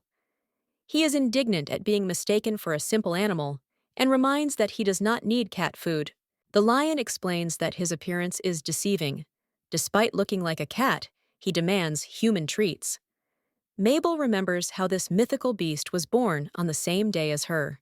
The Holy Lion explains that his mission is to protect Mabel. Although the girl is dubious about his holiness, the lion warns that he hears her every thought, demanding more respect. One of the maids jokes that the mythical lion actually looks cute, although he acts like a real maniac. Mabel does not understand why her protector is so arrogant. Mabel's walk ends abruptly when her female companions announce that she must return to try on new dresses. The lion left hungry is indignant at being abandoned. Mabel leaves with the escorts, reluctant to leave the lion, but is persuaded to hurry. The lion is left alone, discontented, grumbling about his empty bowl. Mabel notices a man she hasn't seen in a long time. It's Esteban, the young emperor she hasn't seen in a long time. The girl recalls hearing about Esteban's recent fainting spell at one of the meetings. She is genuinely concerned about his health and asks how he is feeling. Esteban, however, passes by without paying any attention to her. His silence leaves Mabel surprised and bitter. The girl resentfully wonders why the emperor ignored her, feeling agitated and bewildered by his cold attitude. Mabel, a girl with pink hair and bright blue eyes, reflects on her childhood. She considered herself strange, tried not to cry, and not to attract attention. She understands that parents do not like strange children, so she suppressed her emotions. Esteban, the young emperor, watches Mabel with restraint. He notes that the girl is doing well and is quietly happy for her, but at the same time, he fights the urge to express his feelings. Esteban's internal conflict intensifies. He realizes that he wants to hug Mabel, but he understands that she is not yet ready for such a display of intimacy. He restrains himself so as not to violate her boundaries. Esteban turns his attention to his current duties, particularly preparations for Mabel's upcoming coronation. He heads toward the majestic palace, pondering her future as heir. As time passes, a special bond is formed between them. It's been a month since they met, and now their relationship is filled with warmth. Mabel is slowly starting to feel more comfortable around him. Mabel lies in her room filled with comfort and flowers. She finally feels safe, as if her night of loneliness has given way to a long-awaited dawn. The day of the ceremony arrives. The majestic hall is filled with light, and Mabel prepares for the important event. Her name is called, and the atmosphere around her becomes solemn and tense. There is a noise in the hall, and Esteban comes out to the assembled. His image causes awe. He looks majestic and confident, ready to fulfill his duties to the country. Esteban turns and meets Mabel's eyes. He smiles warmly at her, and in that moment, she realizes she's missed him. Their connection becomes more obvious despite the reticence. Mabel notices her emotions and wonders why she is happy. She feels her heart warmer and realizes that she has become closer to Esteban over the past month. Esteban sits in a luxurious room in formal attire, preparing for an important event. Mabel wakes up realizing that she is not in her room. She is puzzled by the unusual, luxurious surroundings. The girl remembers that she fell asleep in her room, but now she is in a completely different place. She is surprised to see the solemn atmosphere and many people around. Mabel is confused as she sees what is happening. She notices that everyone's attention is on her, which increases her panic. She begins to realize that she is in the middle of something very important. Esteban announces the succession. Mabel's eyes are frozen in surprise when he says her name. The girl realizes that she has become a key figure in this event. A crown appears before Mabel, and they are about to place it on her. At that moment, it dawns on her that this is a coronation ceremony. She is shocked and does not understand how she ended up in this situation. Horrified, she refuses the new role, loudly declaring that she does not want to become Empress. Her emotional protest fills the room with tension. She starts running, feeling unprepared to take on such responsibility. Her panic reaches its peak as she runs away from the whole situation like a small child in the wrong place. The crown falls, making a loud sound. Everyone's eyes turn to Mabel, who freezes, realizing that her actions have caused shock in those present. Suddenly jumping up, she pushes the crown away from her, declaring that she does not want to see it anymore. Her gesture symbolizes her inner despair and desire to escape the pressure. Esteban, watching Mabel, reacts with some disappointment, but restrained. The others present look stunned by her action, and the girl herself, feels even more unwilling to live up to expectations. Mabel, a girl with pink hair and blue eyes, looks at the person in front of her in surprise, wondering what is going on. At this time, Esteban, standing in front of her, begins to clap his hands with a slight smile, as if expressing approval. Mabel is confused, trying to understand what kind of strange thing she just did. The crowd around Mabel watching speaks admiringly of her actions. They discuss her determination and praise her as a future leader, noting her clear expression of thoughts and energy. The atmosphere is filled with approval and wonder, and the people are sure that she will become an outstanding ruler. Esteban, watching the scene, expresses pride in his daughter, mentioning her amazing qualities. Mabel is confused, not understanding how her action caused such a storm of emotions. Her surprise only increases when she sees how everyone's attention is focused on her. Esteban, demonstrating his intentions, places the crown in front of Mabel.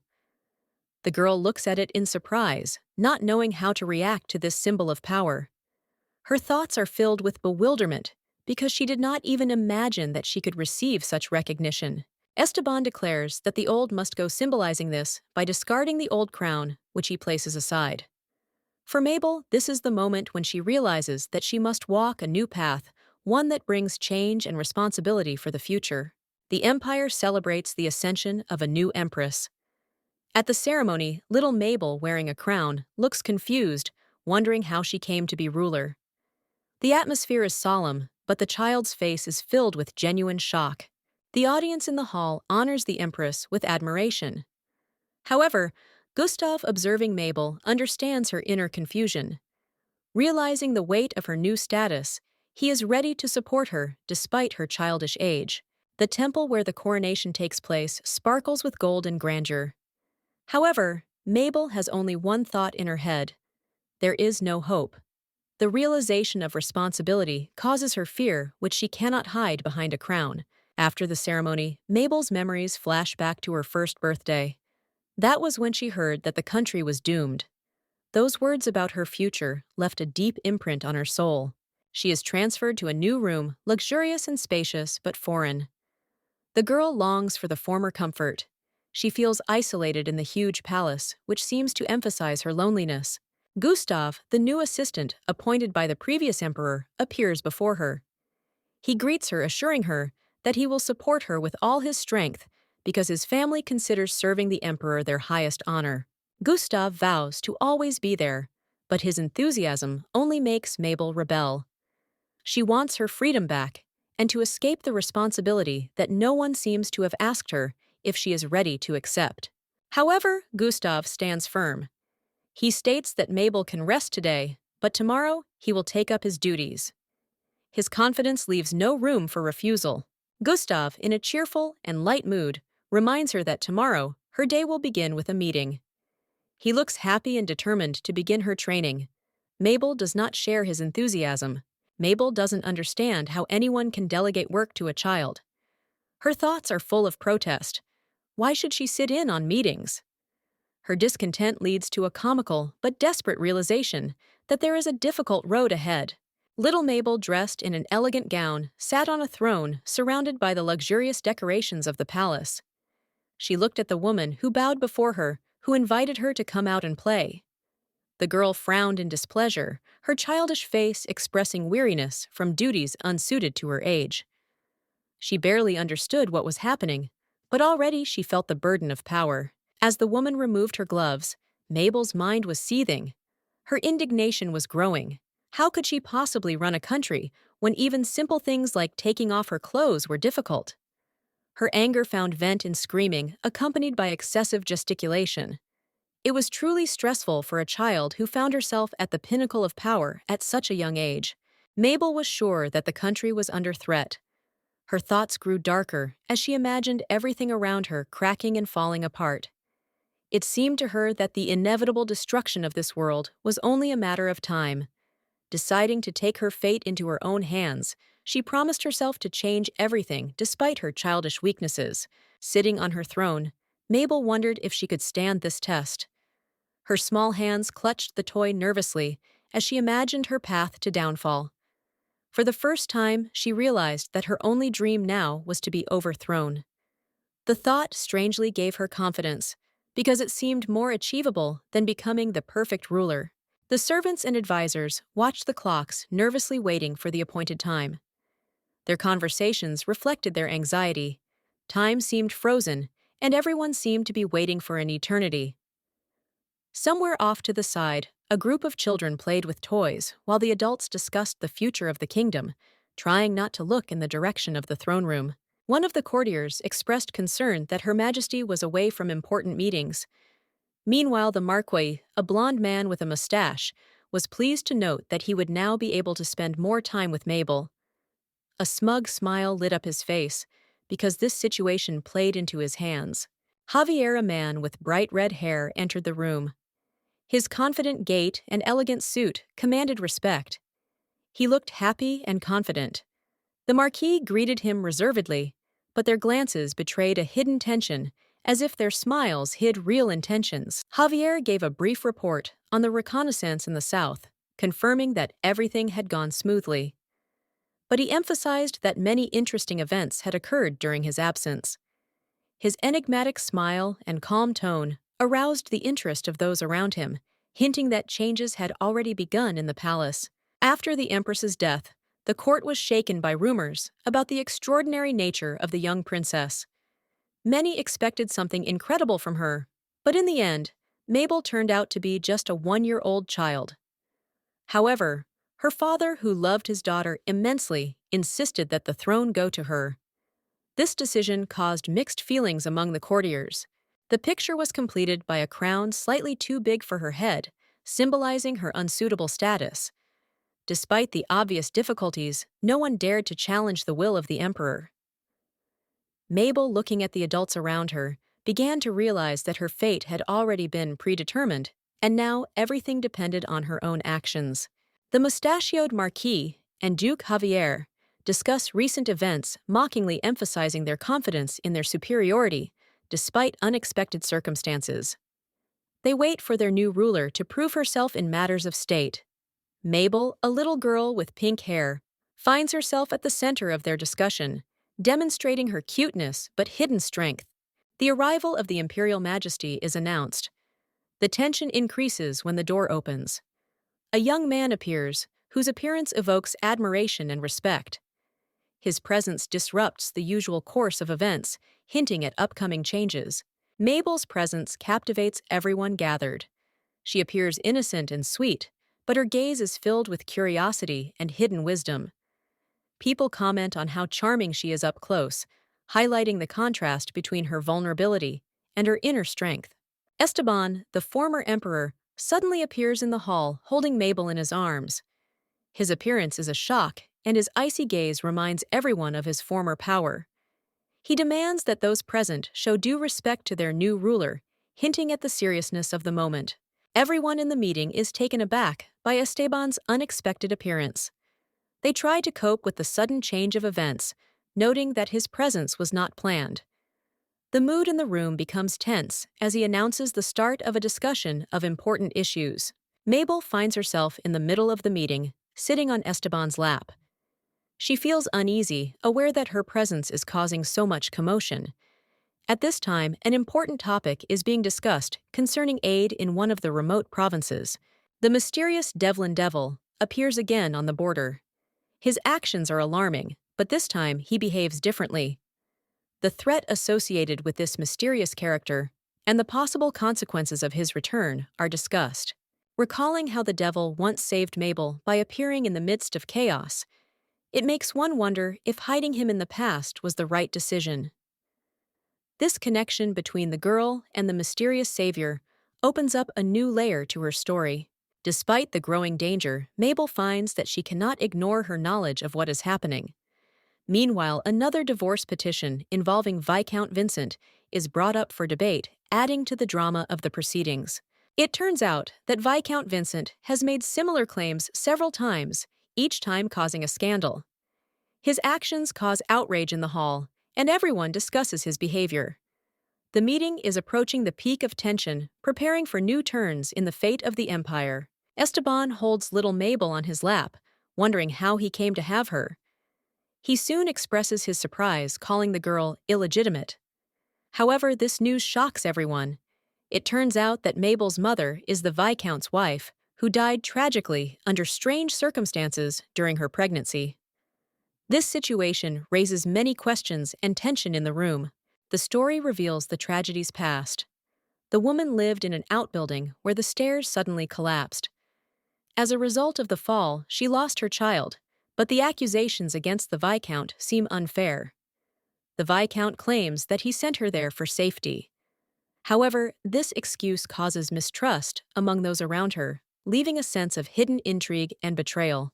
The death of the Viscount's wife leaves him without heirs. He soon declares that he will pass on his family name to the child born of his mistress. This news causes indignation, especially in Mabel, who despite her young age begins to show determination. Her indignation grows into furious anger, instilling fear in those around her. Mabel slams her fist on the table and demands justice. Her cries for the guilty to be punished make everyone in the room tense. Esteban is surprised that such a young girl can express such strong emotions, but remains composed as he watches her indomitable determination to restore order. Her loud words attract the attention of those around her. The others, not understanding the childish cries, begin to ask again what she means. At this point, Mabel loudly repeats that the culprit must be punished. Her sincere anger makes the situation both serious and comical, as the adults are perplexed as to how to respond. Mabel's long repetition of demands causes mixed emotions among the adults. People begin to whisper, wondering how best to calm the girl down. But her persistence wins out. Even the sternest faces in the room can't stand the tension and start laughing. Emotions reach a peak, making the atmosphere in the room slightly absurd. One of the courtiers sitting at the table breaks down and laughs loudly. His infectious laughter causes those around him to laugh even louder. Mabel is surprised by this reaction. Her determination should have scared everyone, but instead it is received with good-natured humor. The Marquis also can't hide his laughter. He clutches his heart as if trying to suppress his mirth, and declares that he simply can't bear such a moment. Esteban, watching this, feels slightly confused, but remains serious, holding the girl who is perplexed by what is happening around her. Mabel looks at the laughing adults with obvious irritation. She doesn't understand why her words are perceived as a joke. Her big blue eyes fill with indignation, and her lips press into a firm line. For her, this is not a game, but a question of honor and justice. The tension gives way to a final comical denouement. Mabel loudly declares that the situation is not a reason for jokes. Her childish determination simultaneously evokes respect and affection in the adults. But her seriousness is unable to stop the fun, leaving Esteban in confusion and the audience in sincere admiration for her courage. Little Mabel is indignantly aware that her edict has been taken as a joke. Lying on her stomach, she shows her indignation by staring at the juicy strawberries. Her young age clearly does not prevent her from showing her temper. Taking advantage of the situation, the employees cleverly convince the little girl to put a stamp on an important document. Their true intentions are revealed when they giggle, watching how she confidently fulfills their request, not understanding the consequences. Mabel, despite her efforts, is aware of her vulnerability. Her only weapon is to pound her fists on the floor, demonstrating all her rage. She is convinced that one day she will certainly be dethroned, and this thought seems inevitable to her. A blond boy with a mischievous smile appears, greeting Mabel. She is amazed by his appearance and begins to fantasize about what he will become in the future. Her childish curiosity clearly gets the better of her. Suddenly, her attention shifts to the white-haired boy Oscar. He sternly reprimands his friend for scaring Mabel. The situation becomes more serious, and Mabel finds herself the center of their attention. The blonde, slightly embarrassed, apologizes to Mabel for frightening her. Oscar, in turn, takes Mabel in his arms, as if protecting her from everyone around. Emotions are tense, but sincerity is visible in every gesture. Mabel is stunned to learn that the blonde boy's name is Oscar. Her perception is turned upside down, as it is the first time she sees him in this light. The situation makes her think. Oscar quietly asks his friend to be quiet, avoiding further explanation. Mabel learns that the boys are her fencing classmates, which adds a new twist to the situation. Mabel finds herself face to face with a boy who introduces himself as Enrique Javier. His friendly gaze and soft words inspire confidence in her, despite all her childish wariness. Oscar intervenes sharply, reminding Enrique of the rules of etiquette. Enrique, realizing his mistake, apologizes to Mabel, admitting that her presence has thrown him off kilter. The scene ends with a slight tension, reflecting the unique dynamic of the characters. Mabel, the pink-haired girl, watched the scene around her with slight confusion. Her attempt to help ended awkwardly, causing mixed feelings among those around her. Prince Oscar looked embarrassed, and his eyes sparkled with embarrassment. He clearly felt guilty about something and tried to justify himself by asking for forgiveness from Mabel, who looked at him with surprise. The prince nervously extended his hand to Mabel, begging for forgiveness. Her gaze softened, and she came closer. Their dialogue became emotional as the girl touched his head as if consoling him. The gesture evoked an inner thrill in the prince. He froze, feeling the warmth, and realized that this moment meant more to him than he could have ever imagined. The Marquis, watching the situation from the side, decided to intervene. His voice was stern, but there was concern in it. He called the girl by her title, showing respect. Mabel, holding back her emotions, looked at him and said words that the prince took as mercy. Her forgiveness gave him relief, and this gave the moment an air of lightness and sincerity. Oscar, stunned, looked at Mabel and felt a little deprived of her attention. His indignation burst forth. He wanted her to show the same warmth to him. The girl was surprised by his demand, but her sincerity and innocence helped to maintain an atmosphere of friendship. His words sounded like a request for acceptance. Mabel, standing between the two boys, seemed confident, but inside she was filled with mixed feelings. The situation with the children was causing her inner confusion, but her kindness helped smooth out the rough spots. They looked at her with hope, and her understanding helped create an aura of calm and support around her. The atmosphere changed when a mysterious hooded demon stepped into action. His figure was dark, and his face was filled with hidden menace. He watched the scene with cold indifference, as if waiting for the right moment to intervene. His words were laced with mystery, and they created a sense of impending danger.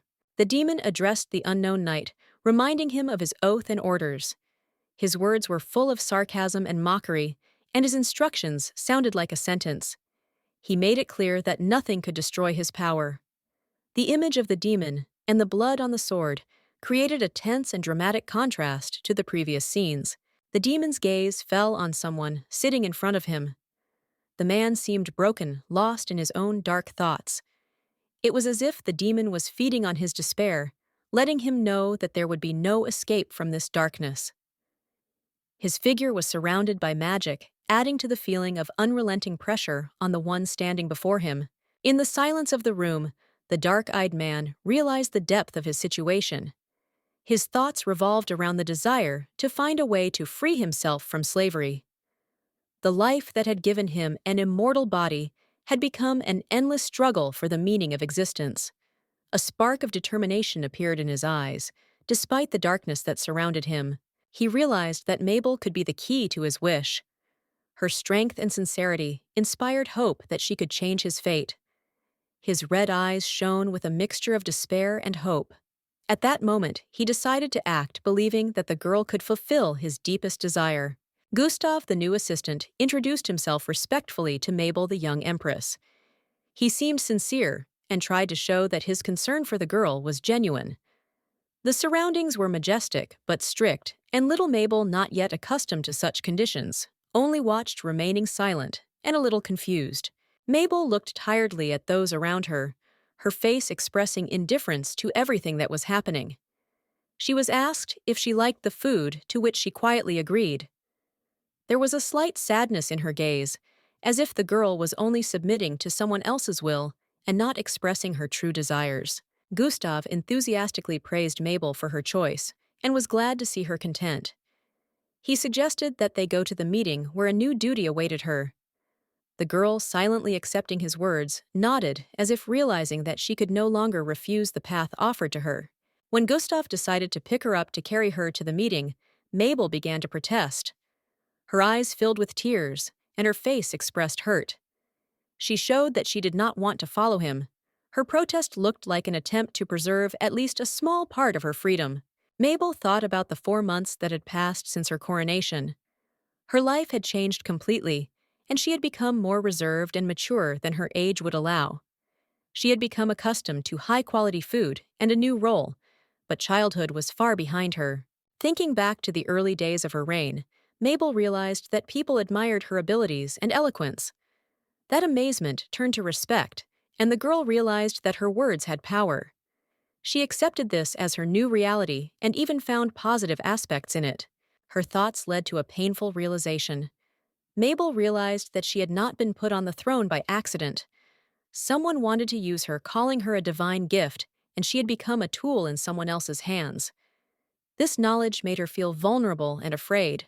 Mabel's mind flashed to Esteban, the former emperor, who had left the throne for her. He had done so to protect the girl and not allow others to control her destiny. This act surprised her, and at the same time filled her heart with gratitude, but it also raised many questions. She couldn't understand why Esteban had given up power for her. These thoughts haunted her because his actions had a deep meaning that the girl couldn't comprehend yet. His actions seemed mysterious and touching to her at the same time. Esteban, despite her aloofness, continued to be kind and caring. He invited Mabel to accompany him to the meeting. The girl noticed the sincerity and care in his words. This moment awakened in her a feeling of warmth and trust that she had been missing. Mabel, with pink hair, is furiously indignant, pointing at something outrageous. She reminds that she cannot be ignored after being dethroned. Her emotions convey wounded dignity. She feels insulted and will not forgive those who offended her so easily. Esteban walks next to the man holding Mabel. He asks a tense question about why the man is so close to his daughter. The man calmly answers so that he doesn't lose his temper. Esteban is clearly jealous and doesn't hide it, which creates a tense atmosphere between them. During the formal meeting, the mustachioed marquis expresses his joy that the emperor is in good health. The atmosphere seems formal but tense. Meanwhile, Mabel sits in her chair, her hair in 2 ponytails. She does not hide her irritation at the situation, watching the proceedings with skepticism. Mabel notices someone complimenting her appearance, which leaves her confused. She blushes, becomes embarrassed, and then angrily demands that they stop saying such things to her. This brings smiles to the faces of those present, who cannot hide their amusement at her reaction.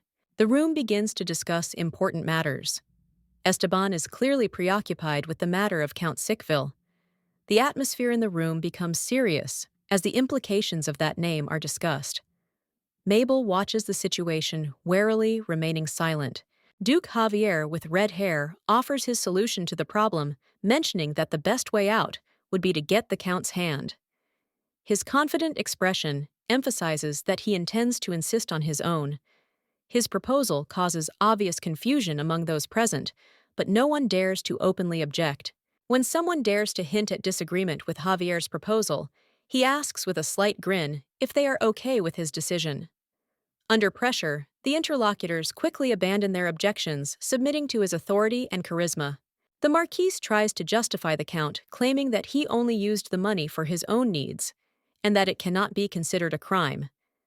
His voice sounds confident, but the look on Esteban and the others' faces suggests that they are not going to turn a blind eye to such behavior. In the courtroom, Duke Javier innocently states that there is no evidence against him. Mabel looks at him with indignation, mentally calling him a hypocrite. Her thoughts revolve around how much money he could have gotten for such an outrage. The girl remembers how Javier always uses his charm and influence to sway decisions in his favor. His smile demeanor and the weight of gold on the scales suggest that truth in this world is subordinate to the power of money. Mabel wonders how a man like Javier could have a son like Enrique. The boy often interacts with others in a friendly manner, especially Oscar. His innocence and kind heart are in stark contrast to his father's actions. Mabel looks at Enrique, thinking that he is just a child, and the reasons for his father's greed are the magical stones. The girl comes to the conclusion that these rare minerals and their influence are the cause of all the current problems. Magic stones are a rare and valuable resource that is formed from mana. Their production is extremely limited, and the price is incredibly high. These are minerals that play a key role in the magical world, which is why their value only increases. Duke Javier has recently gained access to a mine with a large amount of magic stones, but the output is limited and the demand for the stones is increasing. This makes them almost inaccessible to ordinary people, and Javier himself is becoming richer. The nobility has long known about the extraction of magic stones, but only the Marquis dares to object to the Duke's actions. He, like Javier, has his own interests related to magic minerals, which gives rise to a conflict. Mabel hears rumors that the imperial family has large reserves of stones, but they too do not last forever. A triumphant smile plays on Javier's face because he is sure that even the imperial family will one day need his resources. Mabel frowns and decides that she must try to do something. Her determined look tells her that she is not going to stand by and wants to act to stop the injustice. Later that night, Mabel is awakened by strange conversations. She feels uneasy even in the safety of the imperial palace. Her determination and desire to understand what is happening only grows stronger despite her fears. Mabel, a girl with pink hair and big blue eyes, wakes up at night in her cozy but empty house. She hears strange sounds and wonders who could be nearby. Getting out of bed, she begins to explore the house carefully, listening to every rustle, which makes her feel curious and slightly uneasy. Mabel notices movement outside the window and comes closer. There, she sees two large owls talking to each other. The girl realizes that she understands their speech, and her surprise turns into delight. However, the owls, unhappy with the lack of food, fly away in search of food, leaving Mabel to watch thoughtfully. The next morning, Mabel goes outside and sees a ginger cat in the garden, complaining loudly about something. While trying to calm him down, she realizes that she can not only hear him, but also communicate with him. This new gift confuses her, but she begins to realize that this is a special ability. Gradually, the girl comes to the conclusion that her unusual abilities are beginning to awaken. She feels something change inside her, as if some magic is awakening, connecting her with the animal world around her. This moment brings her both delight and questions about the origin of the gift. The cat tells her that this is not just a coincidence. He hints at some divine will that chose her for this mission. He promises that in time, she will be able to understand the meaning of what is happening and learn to use her gift for the greater good. Mabel wonders why she was chosen. The cat's answer surprises her. God chose her for unknown reasons, but these reasons will definitely be revealed to her in the future. Mabel feels some mystical meaning in this. The cat adds that he, as a divine lion, was sent to protect and help her. He emphasizes the importance of her mission and assures that she will be able to learn to communicate with any living being if she reveals her potential. Although she is only a few years old, the cat assures her that her soul is much older than it appears. He explains that many of the answers to her questions are yet to come, but that it is all part of a greater plan. Mabel listens to his words with growing interest. Gathering her courage, the girl decides to try to use her powers consciously. She prepares to take the first step in mastering her gift, filled with hope and determination, to find out what fate has in store for her. This moment becomes a symbol of a new beginning for her. Mabel completes her preparations and, armed with her childish energy, decides to take action. She senses that many challenges lie ahead, but her faith in herself and the support of the mystical lion give her the strength to step into the unknown. Gustav was deep in work, trying to sort through the piles of documents that had accumulated on his desk. He let out a tired sigh, realizing that there were no more magic stones. Although the imperial family still had reserves, he knew that they would soon run out. This thought was alarming because without resources, the balance of power could shift against them. Gustav was thinking about what to do next. He was worried about the strengthening of Duke Javier, who could take advantage of this crisis. Dark thoughts were growing, but suddenly a voice broke the silence of the office, bringing him back to reality. Gustav was wary, but he could not even guess who visited him. Mabel flew into the office with a beaming smile and a bouquet of bright flowers.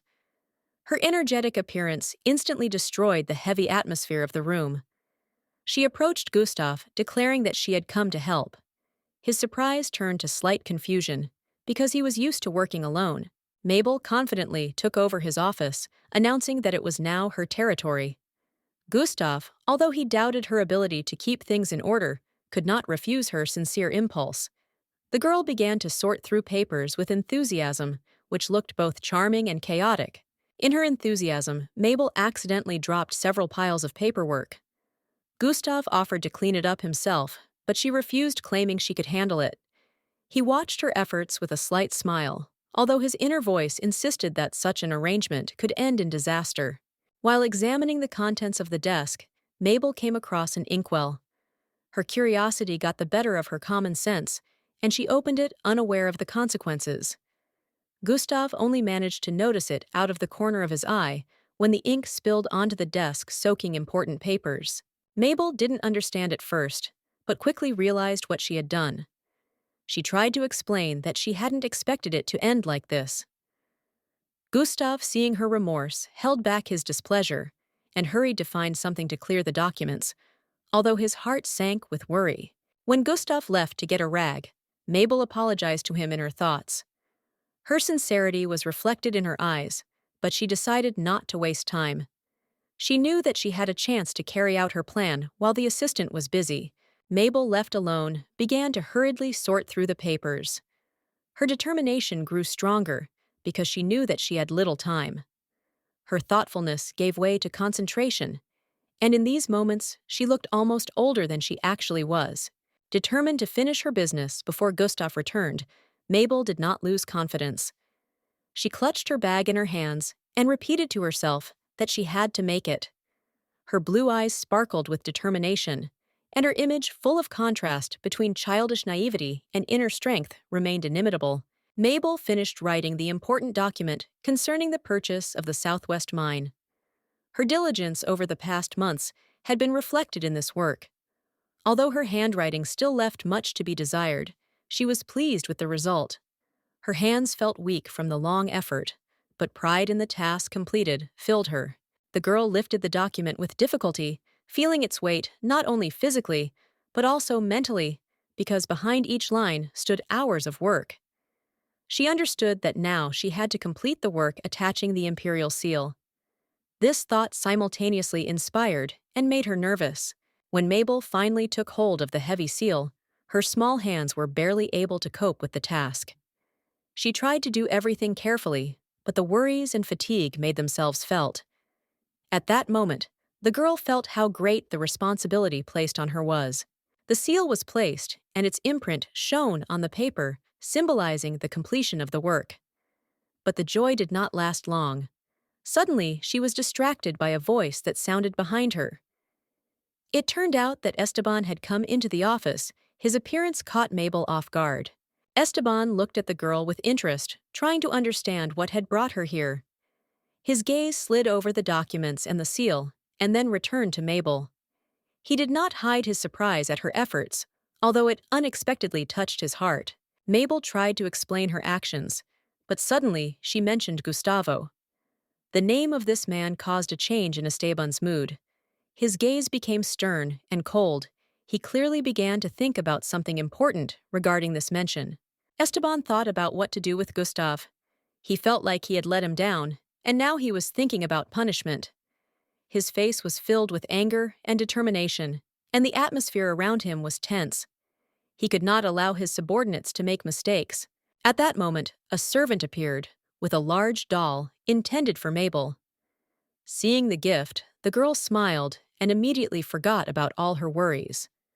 For her, this gift was an unexpected manifestation of care, which she had been lacking lately. Mabel happily hugged the doll, expressing her gratitude to the servant. Her happiness seemed genuine and contagious. However, Esteban, who was watching the events, continued to maintain a stern look, carefully watching every movement of those around him. Esteban sternly questioned the servant, reproaching him for leaving Mabel unattended. The girl, realizing that the servant could suffer because of her, tried to stand up for him. Her sincerity softened Esteban, and he decided not to punish the servant, but hinted that such situations should not be repeated. Mabel, holding a huge stuffed rabbit, tries to please her strict father. Inwardly, she is indignant that he has taken it into his head again, because his whims always create difficult situations. Nevertheless, she decides to act. With words about a gift for the former Emperor Esteban, the girl holds out the rabbit, hoping that it will melt his cold heart. Esteban looks puzzled and clearly did not expect such a gesture. The rabbit in his hands seems to him something touching and unusual, because this is the first time Mabel has decided to give him something from the heart. He looks at the gift and freezes, struck by her sincerity. In his gaze, not only surprise flashes, but also deep inner reflection. While Esteban is processing what happened, Mabel decides to distract attention and escape unnoticed. She grabs her assistant Xavi by the hand and pulls him along. Her mind is spinning with plans for her escape, while her father is lost in his thoughts. The girl is happy that her little trick worked, and they managed to escape, leaving Esteban alone with his feelings. At this time, Esteban finds a strange package in his hands. He opens it and notices a letter with a seal, which arouses his curiosity. He examines the document, trying to understand what this important message is. Various guesses flash through his head, but it is not yet clear what is hidden behind this mysterious message. After studying the letter carefully, he realizes that it is a deal to buy the southwestern Logul mine. It immediately becomes clear to him that this purchase looks strange. The mine is famous only for its low-quality iron, which is hardly valuable. Esteban suspects that there may be more to this than just an economic deal. Esteban's doubts are heightened when he remembers that magical stones were found in the area of the mine. This discovery makes him wonder about the secret plans of those who carried out this deal. He is haunted by the idea that the mine hides not only iron deposits, but also much more valuable resources that can change the balance of power. Meanwhile, the mine workers discuss the strangeness of the imperial decree to mine Logul. They point out that the mine is only known for its cheap iron, which the royal family would hardly need. However forced to follow the order, they continue mining to stay within the law. Suddenly, one of the miners notices something shiny in the depths of the mine. As they get closer, they realize that they have stumbled upon magical stones. The realization of the value of the find astounds them, and the miners realize that their mine can now become the center of new intrigues and great events. At the same time, a mole appears on the surface, as if trying to attract people's attention to the newly discovered treasures. The animal emerges from the ground, spitting out small but dazzlingly shining stones. The miners look at each other in admiration, realizing that they have witnessed an important discovery that will change everything. Esteban, holding the mine document in his hands, begins to put the puzzle together. His suspicions are confirmed, and he realizes that someone is using Logul for the magical stones. An inner sense of unease makes him wonder about who is behind this deal and what role he will play in solving this mystery. Mabel thanks Clot with a tender expression as she sits on the grass in a flowery dress. Her blue eyes sparkle with joy as she looks at the small, shiny stones that were handed to her. These stones are truly precious to her hard-won, which makes the moment even more emotionally significant. The girl, with a sincere smile, offers to keep the promise connected to this land, because now it has become theirs. She happily digs in the earth, realizing the importance of each moment. Thoughts flash through her mind about how Gustav has surely fulfilled his task as she expected. Mabel rejoices, thinking that her new ability has proven more useful than she could have ever imagined. Her eyes light up with anticipation, and her mind conjures up an image of an enemy who will no longer be able to triumph. She dreams of the moment when his smug smile disappears from his face, and it fills her with determination. The morning brings a pleasant surprise. The maid delightedly notices that Mabel has already woken up. The girl looks lively and full of energy. The maid admires her good mood, and Mabel herself sincerely enjoys this moment, gaining confidence before the important day. Council day is approaching, and Mabel is full of enthusiasm. She dresses up in a charming dress decorated with flowers and dances down the hallway as if the party has already begun. Images of what her opponent's face will look like appear in her mind, which further fuels her excitement. The excitement is building, and Mabel internally exclaims that she can't wait for it to begin. She hurries to have a snack before the council, thinking about her next steps. Along the way, she is accompanied by confidence that everything is going in her favor, and the coming day will bring her new successes. On the terrace, a familiar voice suddenly calls out to her. Mabel stops surprised, and her heart skips a beat. She sees the figure of a boy appearing before her, and it fills her with immediate anxiety. Her gaze expresses both fear and curiosity. Enlik appears before her, smiling as he explains his presence. His warm tone calms Mabel slightly, and she tries to understand what he wants. He says he wanted to see her knowing that today is the council, and the girl, still wary, reacts with restraint. Mabel begins to reflect on Enlik's words while remembering her previous plans. She realizes how her thoughts intersect with the vivid images she had just imagined. Her surprise is mixed with a growing sense of guilt for her bold dreams. Seeing Enlik's face, Mabel suddenly realizes how much emotion is hidden behind his words. She offers him something sweet to eat with her hoping to distract himself from his thoughts. Doubt settles in her heart, but she tries to focus on the moment that can bring her peace. Mabel, with pink hair and sparkling eyes, enjoys a meal in the garden. She is surprised by how small her portion is, but consoles herself with the thought that when she is older, she will be able to eat as much as she wants. Her enthusiasm and determination in the face of a small portion create a light and warm atmosphere.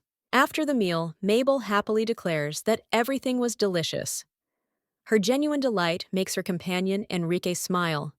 But suddenly, she notices that his plate is untouched and offers to share her food.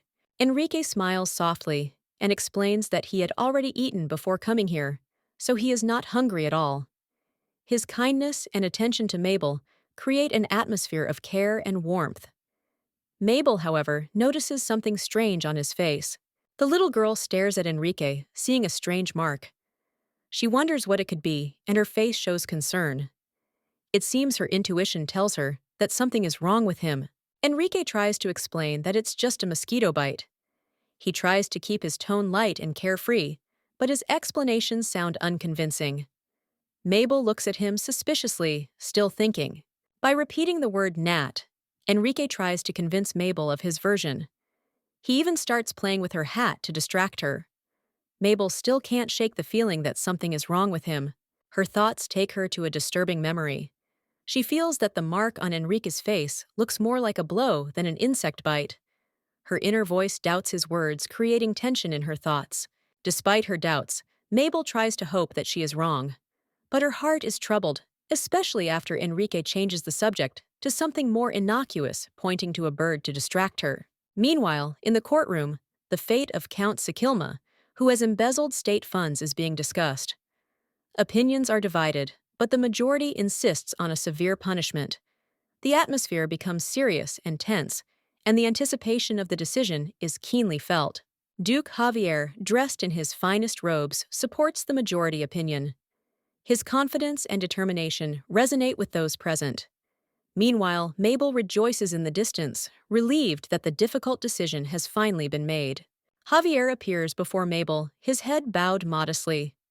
The pink-haired girl notices his submissive appearance and ponders his unexpected reaction. There is surprise in her eyes, and in her thoughts there are questions about what could make such a strong man look so unusual. Javier suddenly smiles, which confuses Mabel even more. She wonders why his inner state caused by the magical stones should fuel anger, while he, on the contrary, shows calm and gentleness. This awakens in her a desire to understand his true intentions. Documents with seals appear on the table, raising suspicions. Esteban, the former emperor, demands an explanation from Gustav, hinting that the contents of these papers may be connected to a mine he did not know about. Tension hangs in the air, and the truth seems hidden. Esteban expresses surprise, stating that he knows nothing about the mine. Gustav suggests that it may be the work of nobles dissatisfied with the power of Duke Javier. This idea is suspicious, but it seems to be only part of a larger conspiracy. Esteban analyzes the situation and says that it is impossible to confirm or deny this version. His cold gaze betrays his concern. He notes that the document was approved without his knowledge, which increases suspicions and hints at possible betrayal in their circle. The document appears to have been signed by someone's assistant. Esteban picks it up with irritation and sees illegible handwriting on it. He expresses dissatisfaction but admits that it is well written, which is even more alarming, and suggests a well-thought-out plan. The possibility that the mine contains magical stones is described. Esteban and Gustav ponder the meaning of the notes, trying to understand who could have written them. The name of the Marquise of Gardenia comes to mind, but this seems unlikely since she has no reason to help the imperial family. Magic stones are shown that look fascinating but carry a hidden threat. The conversation of the participants gradually reveals that the situation is based on a complex political and magical conspiracy, the consequences of which can be unpredictable for all the characters. The demon addressed the unknown knight, reminding him of his oath and orders. His words were full of sarcasm and mockery, and his instructions sounded like a sentence. He made it clear that nothing could destroy his power. The image of the demon and the blood on the sword created a tense and dramatic contrast to the previous scenes. The demon's gaze fell on someone sitting in front of him. The man seemed broken, lost in his own dark thoughts. It was as if the demon was feeding on his despair, letting him know that there would be no escape from this darkness. His figure was surrounded by magic, adding to the feeling of unrelenting pressure on the one standing before him. In the silence of the room, the dark-eyed man realized the depth of his situation. His thoughts revolved around the desire to find a way to free himself from slavery. The life that had given him an immortal body had become an endless struggle for the meaning of existence. A spark of determination appeared in his eyes, despite the darkness that surrounded him. He realized that Mabel could be the key to his wish. Her strength and sincerity inspired hope that she could change his fate. His red eyes shone with a mixture of despair and hope. At that moment, he decided to act, believing that the girl could fulfill his deepest desire. Gustav, the new assistant, introduced himself respectfully to Mabel, the young empress. He seemed sincere and tried to show that his concern for the girl was genuine. The surroundings were majestic but strict, and little Mabel, not yet accustomed to such conditions, only watched, remaining silent and a little confused. Mabel looked tiredly at those around her, her face expressing indifference to everything that was happening. She was asked if she liked the food, to which she quietly agreed. There was a slight sadness in her gaze, as if the girl was only submitting to someone else's will and not expressing her true desires. Gustav enthusiastically praised Mabel for her choice and was glad to see her content. He suggested that they go to the meeting where a new duty awaited her. The girl, silently accepting his words, nodded as if realizing that she could no longer refuse the path offered to her. When Gustav decided to pick her up to carry her to the meeting, Mabel began to protest. Her eyes filled with tears, and her face expressed hurt. She showed that she did not want to follow him. Her protest looked like an attempt to preserve at least a small part of her freedom. Mabel thought about the 4 months that had passed since her coronation. Her life had changed completely, and she had become more reserved and mature than her age would allow. She had become accustomed to high-quality food and a new role, but childhood was far behind her. Thinking back to the early days of her reign, Mabel realized that people admired her abilities and eloquence. That amazement turned to respect, and the girl realized that her words had power. She accepted this as her new reality and even found positive aspects in it. Her thoughts led to a painful realization. Mabel realized that she had not been put on the throne by accident. Someone wanted to use her, calling her a divine gift, and she had become a tool in someone else's hands. This knowledge made her feel vulnerable and afraid. Mabel's mind flashed to Esteban, the former emperor, who had left the throne for her. He had done so to protect the girl and not allow others to control her destiny. This act surprised her, and at the same time filled her heart with gratitude, but it also raised many questions. She couldn't understand why Esteban had given up power for her. These thoughts haunted her because his actions had a deep meaning that the girl couldn't comprehend yet. His actions seemed mysterious and touching to her at the same time. Esteban, despite her aloofness, continued to be kind and caring. He invited Mabel to accompany him to the meeting. The girl noticed the sincerity and care in his words. This moment awakened in her a feeling of warmth and trust that she had been missing. Mabel, with pink hair, is furiously indignant, pointing at something outrageous. She reminds that she cannot be ignored after being dethroned. Her emotions convey wounded dignity. She feels insulted and will not forgive those who offended her so easily. Esteban walks next to the man holding Mabel. He asks a tense question about why the man is so close to his daughter. The man calmly answers so that he doesn't lose his temper. Esteban is clearly jealous and doesn't hide it, which creates a tense atmosphere between them. During the formal meeting, the mustachioed marquis expresses his joy that the emperor is in good health. The atmosphere seems formal but tense. Meanwhile, Mabel sits in her chair, her hair in two ponytails. She does not hide her irritation at the situation, watching the proceedings with skepticism. Mabel notices someone complimenting her appearance, which leaves her confused. She blushes, becomes embarrassed, and then angrily demands that they stop saying such things to her. This brings smiles to the faces of those present, who cannot hide their amusement at her reaction. The room begins to discuss important matters. Esteban is clearly preoccupied with the matter of Count Sickville. The atmosphere in the room becomes serious as the implications of that name are discussed. Mabel watches the situation warily, remaining silent. Duke Javier, with red hair, offers his solution to the problem, mentioning that the best way out would be to get the Count's hand. His confident expression emphasizes that he intends to insist on his own. His proposal causes obvious confusion among those present, but no one dares to openly object. When someone dares to hint at disagreement with Javier's proposal, he asks with a slight grin if they are okay with his decision. Under pressure, the interlocutors quickly abandon their objections, submitting to his authority and charisma. The Marquis tries to justify the Count, claiming that he only used the money for his own needs, and that it cannot be considered a crime. His voice sounds confident, but the look on Esteban and the others' faces suggests that they are not going to turn a blind eye to such behavior. In the courtroom, Duke Javier innocently states that there is no evidence against him. Mabel looks at him with indignation, mentally calling him a hypocrite. Her thoughts revolve around how much money he could have gotten for such an outrage. The girl remembers how Javier always uses his charm and influence to sway decisions in his favor. His smile demeanor and the weight of gold on the scales suggest that truth in this world is subordinate to the power of money. Mabel wonders how a man like Javier could have a son like Enrique. The boy often interacts with others in a friendly manner, especially Oscar. His innocence and kind heart are in stark contrast to his father's actions. Mabel looks at Enrique, thinking that he is just a child, and the reasons for his father's greed are the magical stones. The girl comes to the conclusion that these rare minerals and their influence are the cause of all the current problems. Magic stones are a rare and valuable resource that is formed from mana. Their production is extremely limited, and the price is incredibly high. These are minerals that play a key role in the magical world, which is why their value only increases. Duke Javier has recently gained access to a mine with a large amount of magic stones, but the output is limited and the demand for the stones is increasing.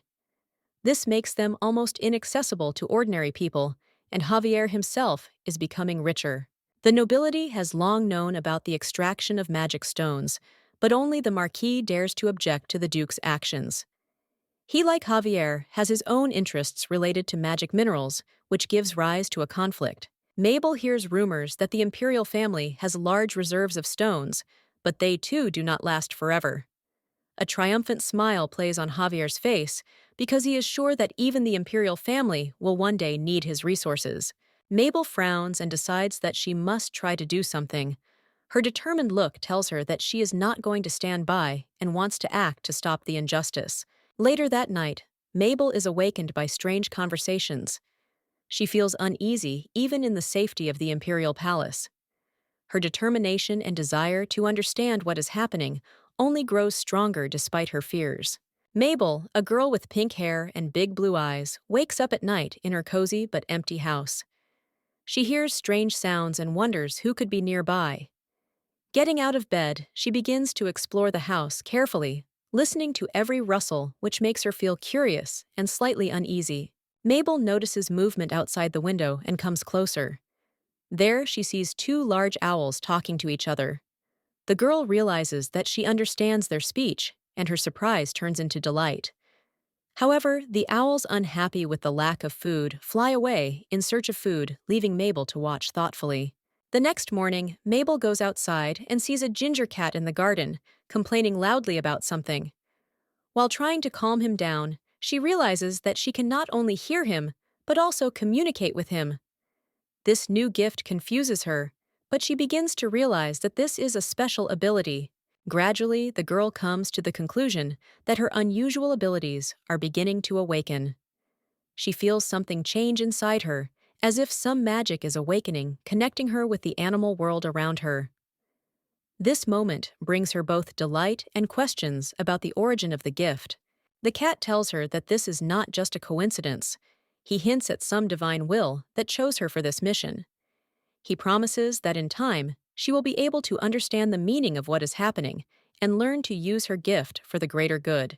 Mabel wonders why she was chosen. The cat's answer surprises her. God chose her for unknown reasons, but these reasons will definitely be revealed to her in the future. Mabel feels some mystical meaning in this.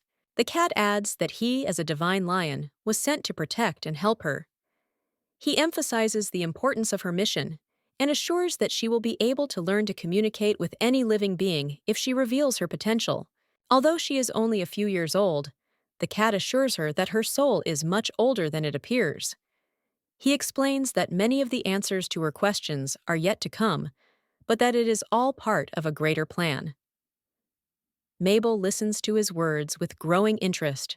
Gathering her courage, the girl decides to try to use her powers consciously. She prepares to take the first step in mastering her gift, filled with hope and determination, to find out what fate has in store for her. This moment becomes a symbol of a new beginning for her.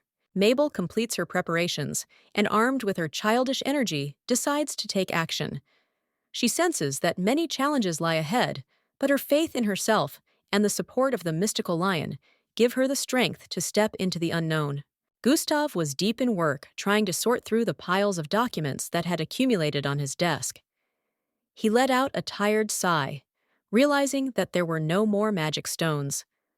Although the imperial family still had reserves, he knew that they would soon run out. This thought was alarming because without resources, the balance of power could shift against them. Gustav was thinking about what to do next. He was worried about the strengthening of Duke Javier, who could take advantage of this crisis. Dark thoughts were growing, but suddenly a voice broke the silence of the office, bringing him back to reality. Gustav was wary, but he could not even guess who visited him. Mabel flew into the office with a beaming smile and a bouquet of bright flowers. Her energetic appearance instantly destroyed the heavy atmosphere of the room. She approached Gustav, declaring that she had come to help. His surprise turned to slight confusion, because he was used to working alone. Mabel confidently took over his office, announcing that it was now her territory.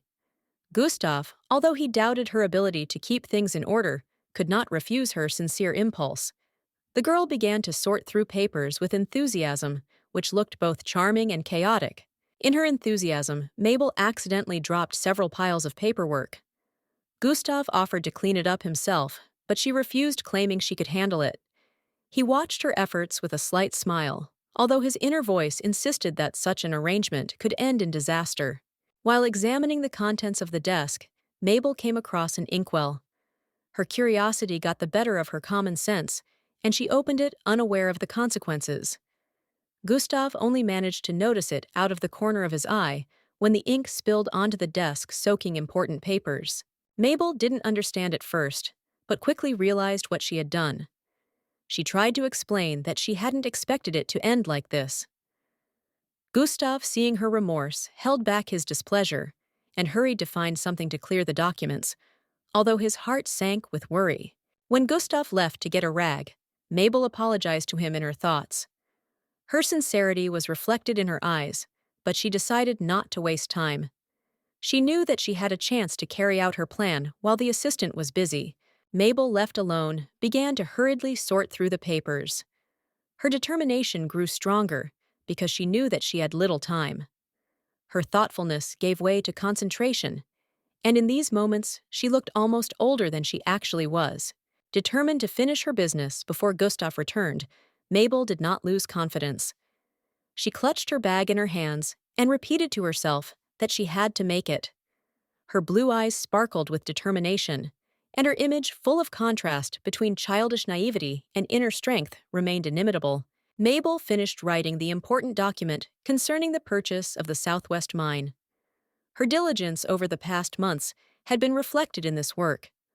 Although her handwriting still left much to be desired, she was pleased with the result. Her hands felt weak from the long effort, but pride in the task completed filled her. The girl lifted the document with difficulty, feeling its weight not only physically, but also mentally, because behind each line stood hours of work. She understood that now she had to complete the work attaching the imperial seal. This thought simultaneously inspired and made her nervous. When Mabel finally took hold of the heavy seal, her small hands were barely able to cope with the task. She tried to do everything carefully, but the worries and fatigue made themselves felt. At that moment, the girl felt how great the responsibility placed on her was. The seal was placed, and its imprint shone on the paper, symbolizing the completion of the work. But the joy did not last long. Suddenly, she was distracted by a voice that sounded behind her. It turned out that Esteban had come into the office. His appearance caught Mabel off guard. Esteban looked at the girl with interest, trying to understand what had brought her here. His gaze slid over the documents and the seal, and then returned to Mabel. He did not hide his surprise at her efforts, although it unexpectedly touched his heart. Mabel tried to explain her actions, but suddenly she mentioned Gustavo. The name of this man caused a change in Esteban's mood. His gaze became stern and cold. He clearly began to think about something important regarding this mention. Esteban thought about what to do with Gustav. He felt like he had let him down, and now he was thinking about punishment. His face was filled with anger and determination, and the atmosphere around him was tense. He could not allow his subordinates to make mistakes.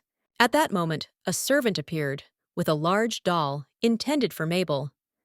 Seeing the gift, the girl smiled and immediately forgot about all her worries. For her, this gift was an unexpected manifestation of care, which she had been lacking lately. Mabel happily hugged the doll, expressing her gratitude to the servant. Her happiness seemed genuine and contagious. However, Esteban, who was watching the events, continued to maintain a stern look, carefully watching every movement of those around him. Esteban sternly questioned the servant, reproaching him for leaving Mabel unattended. The girl, realizing that the servant could suffer because of her, tried to stand up for him. Her sincerity softened Esteban, and he decided not to punish the servant, but hinted that such situations should not be repeated. Mabel, holding a huge stuffed rabbit, tries to please her strict father. Inwardly, she is indignant that he has taken it into his head again, because his whims always create difficult situations. Nevertheless, she decides to act. With words about a gift for the former Emperor Esteban, the girl holds out the rabbit, hoping that it will melt his cold heart. Esteban looks puzzled, and clearly did not expect such a gesture. The rabbit in his hands seems to him something touching and unusual, because this is the first time Mabel has decided to give him something from the heart. He looks at the gift and freezes, struck by her sincerity. In his gaze, not only surprise flashes, but also deep inner reflection. While Esteban is processing what happened, Mabel decides to distract attention and escape unnoticed. She grabs her assistant Xavi by the hand and pulls him along. Her mind is spinning with plans for her escape, while her father is lost in his thoughts. The girl is happy that her little trick worked, and they managed to escape, leaving Esteban alone with his feelings. At this time, Esteban finds a strange package in his hands. He opens it and notices a letter with a seal, which arouses his curiosity. He examines the document, trying to understand what this important message is. Various guesses flash through his head, but it is not yet clear what is hidden behind this mysterious message. After studying the letter carefully, he realizes that it is a deal to buy the southwestern Logul mine. It immediately becomes clear to him that this purchase looks strange. The mine is famous only for its low-quality iron, which is hardly valuable. Esteban suspects that there may be more to this than just an economic deal. Esteban's doubts are heightened when he remembers that magical stones were found in the area of the mine. This discovery makes him wonder about the secret plans of those who carried out this deal. He is haunted by the idea that the mine hides not only iron deposits, but also much more valuable resources that can change the balance of power. Meanwhile, the mine workers discuss the strangeness of the imperial decree to mine Logol. They point out that the mine is only known for its cheap iron, which the royal family would hardly need. However forced to follow the order, they continue mining to stay within the law. Suddenly, one of the miners notices something shiny in the depths of the mine. As they get closer, they realize that they have stumbled upon magical stones. The realization of the value of the find astounds them, and the miners realize that their mine can now become the center of new intrigues and great events. At the same time, a mole appears on the surface, as if trying to attract people's attention to the newly discovered treasures. The animal emerges from the ground, spitting out small but dazzlingly shining stones. The miners look at each other in admiration, realizing that they have witnessed an important discovery that will change everything.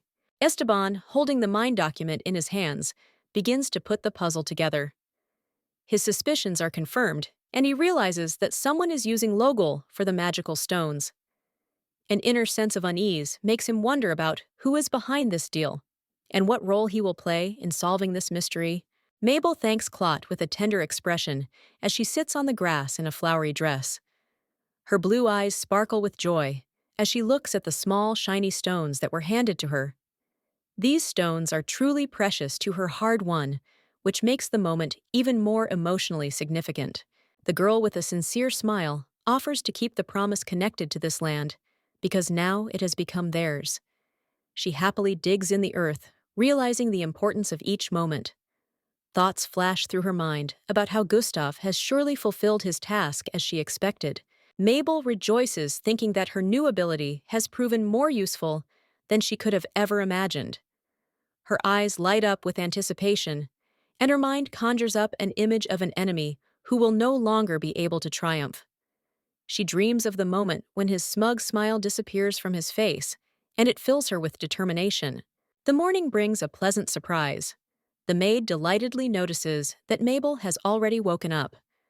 The girl looks lively and full of energy. The maid admires her good mood, and Mabel herself sincerely enjoys this moment, gaining confidence before the important day. Council day is approaching, and Mabel is full of enthusiasm. She dresses up in a charming dress decorated with flowers and dances down the hallway as if the party has already begun. Images of what her opponent's face will look like appear in her mind, which further fuels her excitement. The excitement is building, and Mabel internally exclaims that she can't wait for it to begin. She hurries to have a snack before the council, thinking about her next steps.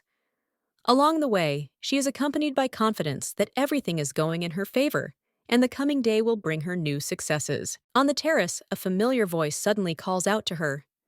Mabel stops surprised, and her heart skips a beat. She sees the figure of a boy appearing before her, and it fills her with immediate anxiety. Her gaze expresses both fear and curiosity. Enlik appears before her, smiling as he explains his presence. His warm tone calms Mabel slightly, and she tries to understand what he wants. He says he wanted to see her knowing that today is the council, and the girl, still wary, reacts with restraint. Mabel begins to reflect on Enlik's words while remembering her previous plans. She realizes how her thoughts intersect with the vivid images she had just imagined. Her surprise is mixed with a growing sense of guilt for her bold dreams. Seeing Enlik's face, Mabel suddenly realizes how much emotion is hidden behind his words. She offers him something sweet to eat, with her hoping to distract himself from his thoughts. Doubt settles in her heart, but she tries to focus on the moment that can bring her peace. Mabel, with pink hair and sparkling eyes, enjoys a meal in the garden. She is surprised by how small her portion is, but consoles herself with the thought that when she is older, she will be able to eat as much as she wants. Her enthusiasm and determination in the face of a small portion create a light and warm atmosphere. After the meal, Mabel happily declares that everything was delicious. Her genuine delight makes her companion Enrique smile. But suddenly, she notices that his plate is untouched and offers to share her food. Enrique smiles softly and explains that he had already eaten before coming here, so he is not hungry at all. His kindness and attention to Mabel create an atmosphere of care and warmth. Mabel, however, notices something strange on his face. The little girl stares at Enrique, seeing a strange mark. She wonders what it could be, and her face shows concern.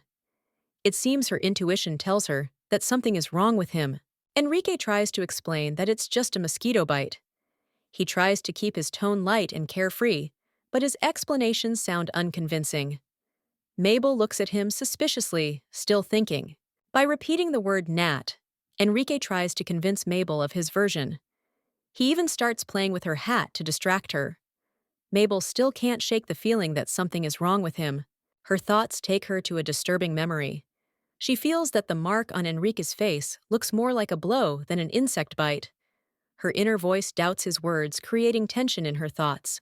Despite her doubts, Mabel tries to hope that she is wrong. But her heart is troubled, especially after Enrique changes the subject to something more innocuous, pointing to a bird to distract her. Meanwhile, in the courtroom, the fate of Count Sikilma, who has embezzled state funds, is being discussed. Opinions are divided, but the majority insists on a severe punishment. The atmosphere becomes serious and tense, and the anticipation of the decision is keenly felt. Duke Javier, dressed in his finest robes, supports the majority opinion. His confidence and determination resonate with those present. Meanwhile, Mabel rejoices in the distance, relieved that the difficult decision has finally been made. Javier appears before Mabel, his head bowed modestly. The pink-haired girl notices his submissive appearance and ponders his unexpected reaction. There is surprise in her eyes, and in her thoughts there are questions about what could make such a strong man look so unusual. Javier suddenly smiles, which confuses Mabel even more.